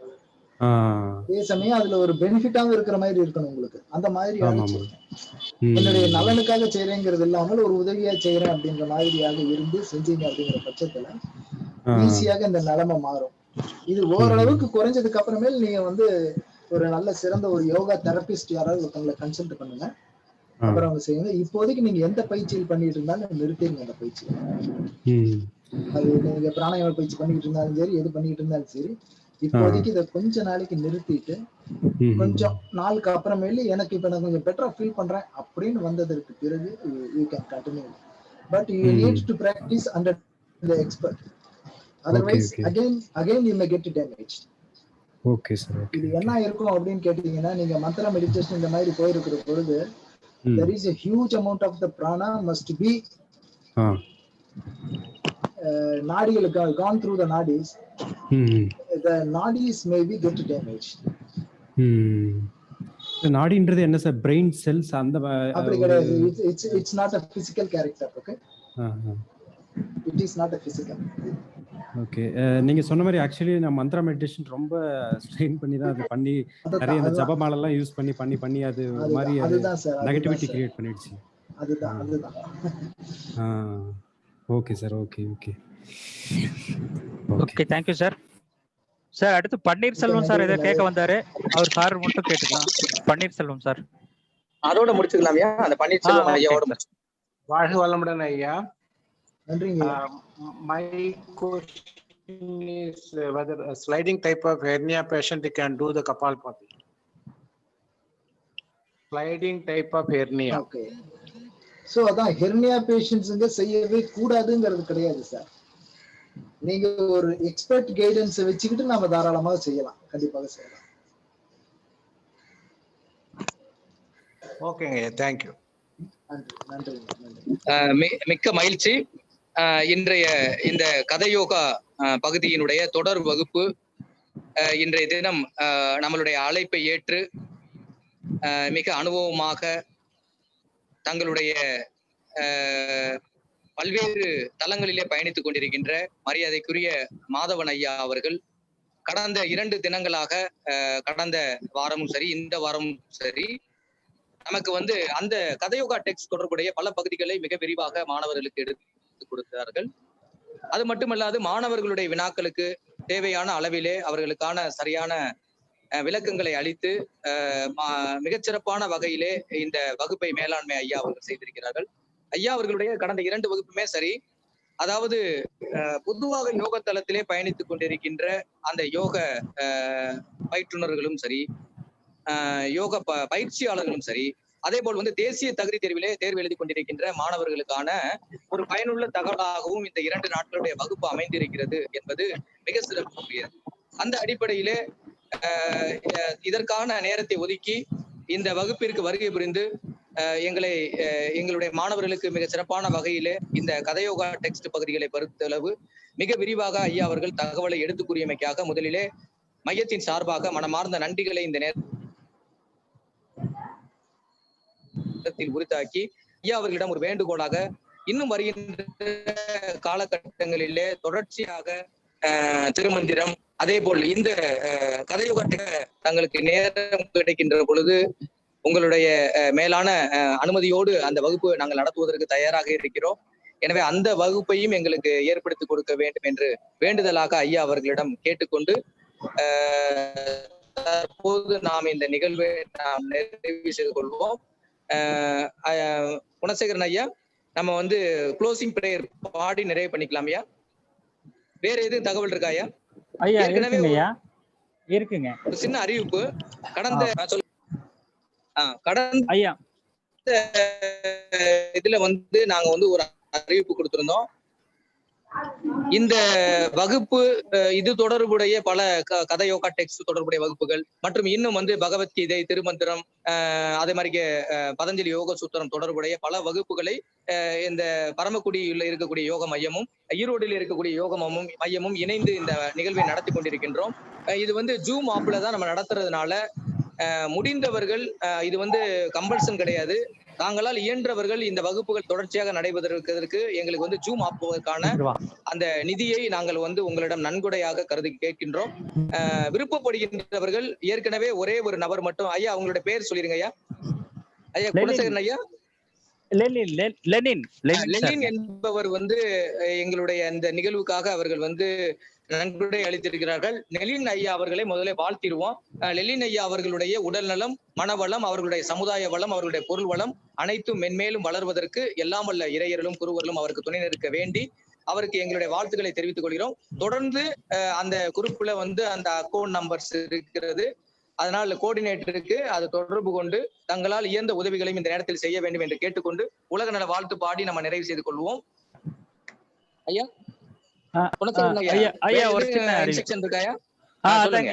வர 18ஆம் தேதி 19ஆம் தேதி இதை தொடர்ந்து ஆன்மீக வகுப்புல தொடர்ந்து மெய்த்தவ அடிகள் அப்படிங்கிற சுவாமிஜி வந்து நமக்கு தொடர்ந்து வகுப்பு எடுத்து கொடுக்க போறாரு. அதன் அடிப்படையில பாத்தீங்கன்னா பதஞ்சலி யோக சூத்திரத்துல நல்ல எக்ஸ்பிளனேஷன் கொடுத்து பதஞ்சலி யோக சூத்திரம் முழுவதுமா இப்ப இந்த கிளாஸுக்கு தொடர்ந்து கண்டினியூஸா வர்றவங்களுக்கு, விருப்பப்பட்டு வர்றவங்களுக்கு அந்த பதஞ்சலி யோக சூத்திரனுடைய விளக்கம் முழுவதுமாக தொடர்ந்து கண்டினியூஸா ஐயா அவர்கள் எடுக்கிறதுக்கு இசைந்துள்ளார்கள். மெய்த்தவ அடிகள் அவருடைய பாத்தீங்கன்னா தயானந்த சரஸ்வதி சாமிகளோட சிஷியரா தான் அங்க இருந்தாரு. அவங்கள்ட்ட வேதாந்தம்லாம் கத்துக்கிட்டாரு. நிறைய விஷயங்கள் அவரோட திறமைகள் அதிகமா இருக்கு, இருந்தாலும் அதை வந்து வெளியிட வேண்டாம் அப்படிங்கிற இதை கேட்டுக்கிட்டாரு. இருந்தாலும் அவரை பத்தி நம்ம சொல்றது நம்ம கடமையா இருக்கிறதுனால நம்ம சொல்றோம். வேதாந்தத்துல ஒரு சிறப்பான பிஹெச்டி லெவல்ல வந்திருக்காரு. அதுல தமிழ்ல ஒரு பிஹெச்டி எடுத்திருக்காரு. நிறைய திறமைகள் அவருக்குள்ள இருக்கு. அந்த திறமைகளை நம்ம யூஸ் பண்ணிக்கணும் அப்படிங்கிறதுனால அவங்க வந்து நமக்கு தொடர்ந்து வகுப்பு எடுத்து கொடுக்கறதுக்கு இசைவு தெரிவித்துள்ளார்கள்ங்க. அதனால நம்ம அதனுடைய வகுப்பினுடைய அறிவிப்பு நம்ம 18, 19ஆம் தேதி கிளாஸ் ஸ்டார்ட் ஆகும். அது சம்பந்தமான நிகழ்வு நம்ம குரூப்ல வெளியிடப்படுங்க. அது தொடர்ந்து நம்ம ஆன்மீகத்துல ஈடுபாடு உள்ளவர்களும் யோகிகளும் யோகா ஆசிரியர்களும் இதுல வந்து பயன்படுத்திக்கலாம். இந்த அறிவிப்பு ஃபுல்லாவே எப்படின்னு கேட்டீங்கன்னா ஃப்ரீயா தான் போயிட்டு இருக்கு, இலவசமா தான் போயிட்டு இருக்கு. இருந்தாலும் நன்கொடை அடிப்படையில பார்த்தா அதுக்கு அடுத்து நன்கொடை நீங்க கொடுக்கறத வச்சுதான் நம்ம அடுத்தடுத்து இதை பயணிக்கிறதுக்கு கொஞ்சம் ஆதரவா இருக்கும் அப்படிங்கறத இதுல கேட்டுக்கிறேங்க. ஐயா அவ்வளவுதாங்க ஐயா, இந்த அறிவிப்பு அவ்வளவுதாங்க. அடுத்த நம்ம அறிவிப்பு, அந்த அடுத்த கிளாஸ்னுடைய அறிவிப்பு நம்ம குரூப்ல நம்ம ஷேர் பண்ணிடுவோம். இப்போ சர்டிபிகேட் எடுக்கிறவங்க ஃபீட்பேக் ஃபில் பண்ணிட்டு சர்டிபிகேட் எடுத்துக்கலாம். உங்க சர்டிபிகேட் மெயிலுக்கு போயிடும். ஃபீட்பேக் ஃபார்ம் ஃபில் பண்ணோடனே உங்க சர்டிபிகேட் வந்து உங்க மெயிலுக்கு போயிடும். சர்டிபிகேட் எடுத்துக்கலாங்க. இந்த லிங்க் வந்து இப்போ நம்ம போட்டிருக்கோம். அதே மாதிரி பேமெண்ட் லிங்க், டொனேஷன் பண்றவங்களுக்கு ஒரு லிங்க் நான் அனுப்புறேன், குரூப்லயும் அனுப்புறேன், இதுலயும் சென்ட் பண்ண போறேங்க. இப்போ அவர் காந்திராஜ் அதுல லிங்க் சென்ட் பண்ணி விட்டுருங்க. காந்திராஜ் பண்ணி விட்டுருங்க. அப்ப தொடர்ந்து நம்ம ஆன்மீக வகுப்பு போறதுக்கு ரொம்ப வசதியா இருக்கும். இதன் அடிப்படையில கடைசியா இப்போ இந்த 2 நாள் வகுப்புல ரொம்ப தெளிவா முதல் வகுப்புல செஷன் 1ல நெட் சம்பந்தமாக அந்த ஹதயோகா புத்தகங்களை, கிளாசிக்கல் டெக்ஸ்ட்ல இருக்கிற புத்தகங்கள்ல தொகுத்து அதனுடைய சாராம்சமா நெட் எக்ஸாமுக்கு என்னெல்லாம் கேட்பாங்க அப்படிங்கிறத வந்து சிறப்பா ஐயா வந்து போன செஷன்ல எடுத்து வரைச்சாங்க. அது ரொம்ப பயனுள்ளதா இருந்துச்சு. நெட் எக்ஸாம் எழுதுனவங்களுக்கு ரொம்ப யூஸ்ஃபுல்லா இருந்துச்சு. இப்ப அடுத்தது இந்த செஷன் பாத்தீங்கன்னா, இந்த செஷன்ல அந்த கிரியா அப்படிங்கிறது எப்படியெல்லாம் இருக்கும், அதனுடைய விளக்கம் ஃபுல்லா டெப்தா போய் அதனுடைய விளக்கமும் கொடுத்தாரு ஐயா. இப்ப ஐயாவும் வந்து நம்ம ஆன்மீகத்துல வந்து ரொம்ப ஈடுபாடு, ரொம்ப தொடர்ச்சியா பண்ணிக்கிட்டே இருக்கிறதுனாலதான் நம்ம இந்த இது நம்ம கருத்துக்கு அரங்கம் போயிட்டு இருக்கு. ஐயா சொன்ன மாதிரி வருகின்ற டிசம்பர் மாதம் 23ஆம் தேதி அந்த ஒர்க் ஷாப்புங்க, கிரியா ஒர்க் ஷாப். நம்ம இது வரைக்கும் நம்ம படிச்சுட்டு தான் இருந்திருப்போம். நிறைய பேர்த்துக்கு தெரியாது. கிரியாங்கிறது படிச்சு புக்கில் படிச்சிருக்கோம், எப்படி செய்வாங்க அப்படிங்கிறதெல்லாம் தெரியாது. அப்போ ப்ராக்டிக்கலாக ஒர்க் ஷாப் வந்து ஒரு மினிமம் அமௌண்ட்ல, இது எல்லாமே சர்வீஸ் அடிப்படையில தான் வந்து இந்த இயக்கமே நடந்துகிட்டு தான் இருக்கு. இந்த சர்வீஸ் அடிப்படையில் நடக்கிற இயக்கம் ஒன்று சேர்ந்து தான் இந்த இது நடந்துகிட்டு இருக்கு. அந்த மாதிரி அடிப்படையில் வர டிசம்பர் மாதம் நடக்கிற 23ஆம் தேதி நடக்கிற அந்த ஒர்க் ஷாப்புக்கு அறிவிப்பு வந்து ஐயாவோட இதுல மறுபடியும் அறிவிப்பு கொடுப்பாங்க. அது அறிவிப்பு கொடுக்கும்போது நம்ம குரூப்ல நான் ஷேர் பண்றேன். நம்ம ஷேர் பண்ணும்போது என்ன பண்றாங்க அப்படின்னு சொல்லிட்டு அந்த ஒர்க் ஷாப்ல நேரடி வகுப்புல கலந்துக்கிட்டு யாரெல்லாம் வந்து விருப்பப்படுறீங்களோ அதை வந்து நமக்கு அந்த குரூப்லயே வந்து ஃபீட்பேக் லிங்க்ல ஃபில் பண்ணி நமக்கு அனுப்பிட்டா ஐயாவுக்கு நான் தெரிவிச்சிடுறேன். அந்த ஒர்க் ஷாப்பை வந்து தமிழ்நாட்டில் அதிகபட்சம் யாருமே இந்த அளவுக்கு குறைந்த இதில் வந்து யாரும் பண்றது இல்லை. அது வந்து எல்லாத்துக்கும் தெரிஞ்சிருக்கும். இது வரைக்கும் நெட்டு வகுப்புல பார்த்தீங்கன்னா கிட்டத்தட்ட ஒரு 40 கிளாஸ் வந்து ஆரம்பிச்சு இது வரைக்கும் வெபினார் போயிட்டு இருந்திருக்கு. நெட் கிளாஸ்ல ஆரம்பிச்சதுல இருந்து இப்போ கிட்டத்தட்ட ஒரு 2 மாசமா இந்த 40 கிளாஸும் பார்த்தீங்கன்னா நெட் ஓரியன்டாவே போச்சு. நெட் ஓரியன்டா போனதுக்கு அப்புறம் ஆன்மீக தேடுதல் இருக்கிறவங்களுக்கும் ஆன்மீகத்துல ஈடுபாடு இருக்கிறவங்களுக்கும் நிறைய விஷயங்களை தெரிஞ்சுக்கணுங்கிற நோக்கத்துல இந்த தொடர்ச்சியான வகுப்பு தொடர்ந்து நடைபெற்று கொண்டு இருக்கும். இதுக்கு ஆதரவு தெரிவித்த அனைத்து அன்பர்களுக்கும் நன்றியை தெரிவிச்சுக்கிறேன். இதற்கு மேலா நமக்கு வழிகாட்டுதலாகவும் தமிழ்நாடு தொழில்முறை தகுதி பதிவு பெற்ற யோகா ஆசிரியர் நலச்சங்கத்தினுடைய தலைவராகவும் எங்களுக்கு அதாவது டவுட்லாம் கிளியர் பண்ணி அப்பப்போ வழி நடத்தி சென்று கொண்டிருக்கின்ற மதிப்பிற்கும் மரியாதைக்கும் உரிய மாதவன் ஐயா அவர்களையும் இந்த நேரத்துக்கு நன்றி கலந்த வணக்கத்தை நான் தெரிவிச்சுக்கிறேன். அடுத்தது இப்போ ஐயா மாதவன் ஐயா ஏதோ ஒரு அறிவிப்பு இருந்தா சொல்லிருங்க. நம்ம இது முடிச்சுட்டு நம்ம க்ளோசிங் ப்ரேயர் வச்சு முடிச்சுக்கலாங்க. இதுல அந்த அறிவிப்புங்கிறது இந்த அந்த கிரியா ஒர்க் ஷாப் அப்படிங்கிறத தான் நாங்கள் போட்டிருந்தோம். அது ஒண்ணுதான் அறிவிப்பு. அதை நான் ஏற்கனவே தெரிவிச்சுட்டேன். பட் என்ன அது மினிமம் ஒரு 30 பேருக்கு மட்டும்தான், அவ்வளவுதான் அந்த ஃபெசிலிட்டிஸ் இருக்குங்கிறதுனால யார் வருவாங்க என்ன ஏதுன்னு தெரியாது. யார் முதல்ல பதிவு பண்றாங்களோ அவங்களுக்கு இந்த ஐயா ஒரு சின்ன வேண்டுகோள் ஐயா. இப்போ அந்த 30 பேர் அப்படிங்கிறப்ப பாத்தீங்கன்னா நம்ம குரூப்ல நிறைய பேர் இருக்காங்க. ஆல்ரெடி எங்கிட்டயே நிறைய பேர் கேட்டிருக்காங்க.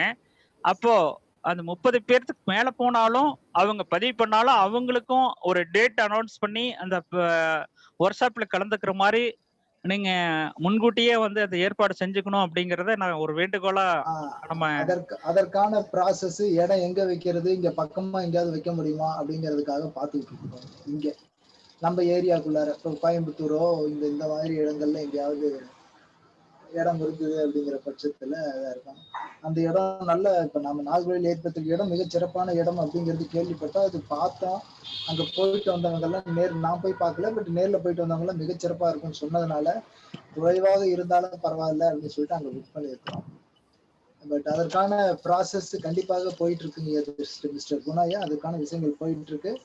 நாம இதனுடைய இது வந்து நாம பாதி சட்கர்மா தான் இங்க எடுக்க போறோம். மீதி சட்கர்மாவும் வந்து பிப்ரவரி மாதம் இங்கே இந்த பகுதியில் எங்கேயாவது வைக்கலாம் அப்படின்னு சொல்லிட்டு கோயம்புத்தூர் இந்த பக்கம் எங்கேயாவது இந்த ஊட்டி கொடைக்கானல் இந்த மாதிரி ஹில் ஸ்டேஷன் எங்கேயாவது ஒரு பக்கம் பார்த்துட்டு இருக்கோம். அங்க வைப்போம். அங்க விற்கும் போது அநேகமாக கூடுதல் உறுப்பினர்களை சேர்க்க முடியும் அப்படின்னு ஒரு நம்பிக்கை இருக்குங்க. அதனால அப்படி யாராவது ரெஜிஸ்டர் பண்ணியிருந்தாங்க அப்படிங்கிற பட்சத்தில் அவங்களை எல்லாம் நாம ஒரு வெயிட்டிங் லிஸ்ட்ல வச்சுக்கிட்டு அவங்களுடைய கான்டாக்ட் நம்பர் எல்லாம் நம்ம எடுத்து வச்சுக்கிட்டு நம்ம அடுத்த முறை போடுகின்ற பொழுது அவங்களை தொடர்பு கொண்டு அவங்க விருப்பப்பட்டால் அவங்களுக்கு ஃபர்ஸ்ட் ப்ரிஃபரன்ஸ் நம்ம கொடுக்கலாம். கட்டாயங்க ஐயா. நன்றி ஐயா. இப்ப அந்த மாதிரி வருவாங்க அப்படிங்கிற நம்பிக்கை இருக்கு. வருவாங்க, கட்டாயம் வருவாங்க.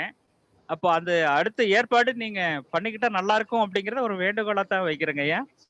ஏன்னா ஒரு செஷன் முடிஞ்சதுக்கு அப்புறம் அடுத்த செஷனுக்கு கேப் அதிகம் விடாம அடுத்தது பிளான் பண்ணிக்கிட்டா கொஞ்சம் வசதியா இருக்கும். ஏன்னா இப்போ நம்ம நெட்டுல பாத்தீங்கன்னா நிறைய பேர் தொடர்புல இருக்காங்க. நிறைய பேர் இந்த ஒர்க் ஷாப் வந்து படிச்சது மட்டும்தான் இருக்கு.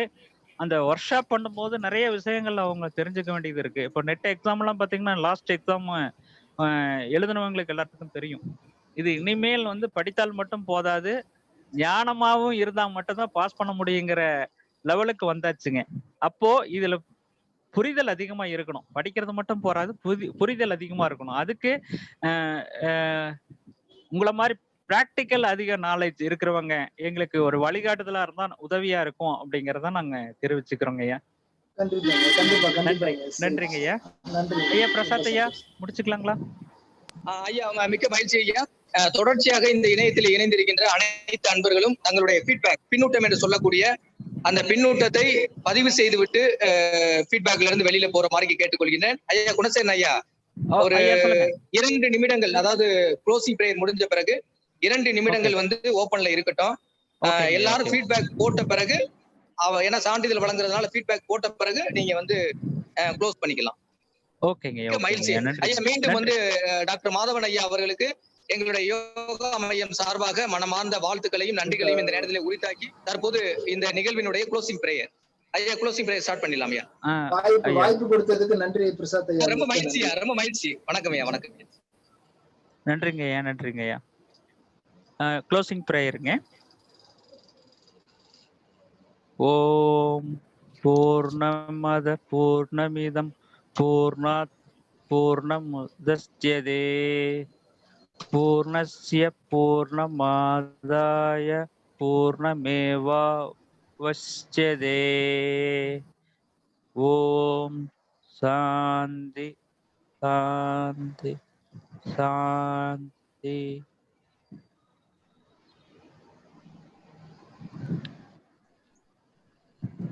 நன்றிங்க ஐயா. இப்போ அந்த ஃபீட்பேக் ஃபார்ம் போட்டிருக்கோம். அந்த ஃபீட்பேக் ஃபார்ம் ஃபில் பண்ணிட்டு உங்க சர்டிஃபிகேட் மெயிலுக்கு போயிடும். அடுத்தது இதுக்கு அடுத்து தொடர்ந்து இந்த மாதிரி வகுப்புகளை நம்ம பண்றதுக்கு உதவியா உங்களுடைய இது சேவையும் எங்களுக்கு தேவை. அதுக்கான ஃபீட்பேக்கும் போட்டிருக்கோம். தங்களால் முடிந்த, அதாவது கட்டாயம் கிடையாது, தங்களால் முடிந்த பொருளுதவியை வந்து நம்ம அந்த ஃபீட்பேக்ல வந்து நீங்க ஃபில் பண்ணி எங்களுக்கு அந்த அக்கௌண்ட்டுக்கு அனுப்பலாம் அப்படிங்கிறதையும் ஒரு வேண்டுகோளா வச்சுக்கிறோம். நன்றி, வணக்கங்க. இன்னும் 2 நிமிஷம் கழிச்சு நம்ம இந்த இதை வந்து க்ளோஸ் பண்ணிக்கலாம். ஐயா நன்றிங்க ஐயா.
ஐயா பிரசாத் ஐயா,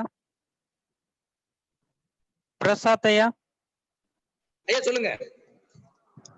நீங்க தான் க்ளோஸ் பண்ணுங்க. நீங்க தான் க்ளோஸ் பண்ணணும். க்ளோஸ் பண்ணிடா. Right right. மீட்டிங் இல்ல எல்லாம் பண்ணிட்டாங்களையா ரிஜிஸ்ட்ரேஷன் உள்ள? இல்ல ஒரு நிமிஷம் கழிச்சு நீங்களே க்ளோஸ் பண்ணிடலாங்க ஐயா. ஏன்னா ஃபீட்பேக் மட்டும் கொடுக்கறது பாத்துக்க டைம். feedback form எங்க இருக்கு? Where can I get the feedback?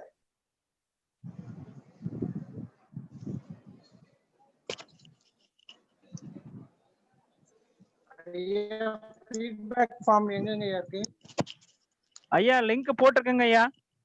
கொடுத்துருவாயா? Link போட்டிருக்கோம் பாருங்க. லிங்க் அவங்க ஃபீட்பேக் ஃபார்ம் இல்லங்கறாரு. உள்ள லிங்க் போட்டுருக்கோம் பாருங்க. க்ளோஸ் பண்ணும்போது சொல்லுங்க. ஓகேங்க ஓகே. ஐயா க்ளோஸ் பண்ணும்போது சொல்லுங்க. ஓகேங்க. ஓகே.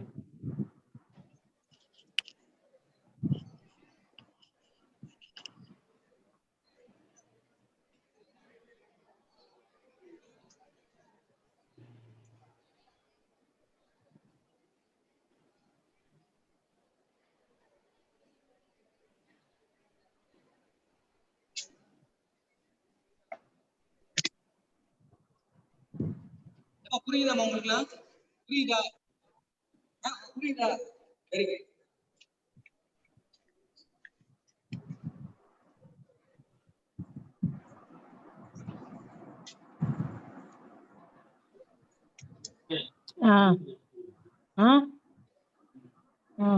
ஐயா க்ளோஸ் பண்ணிரவாயா? க்ளோஸ் பண்ணிருங்க ஐயா. ரைட். எண்ட் பண்ணிடலாங்க.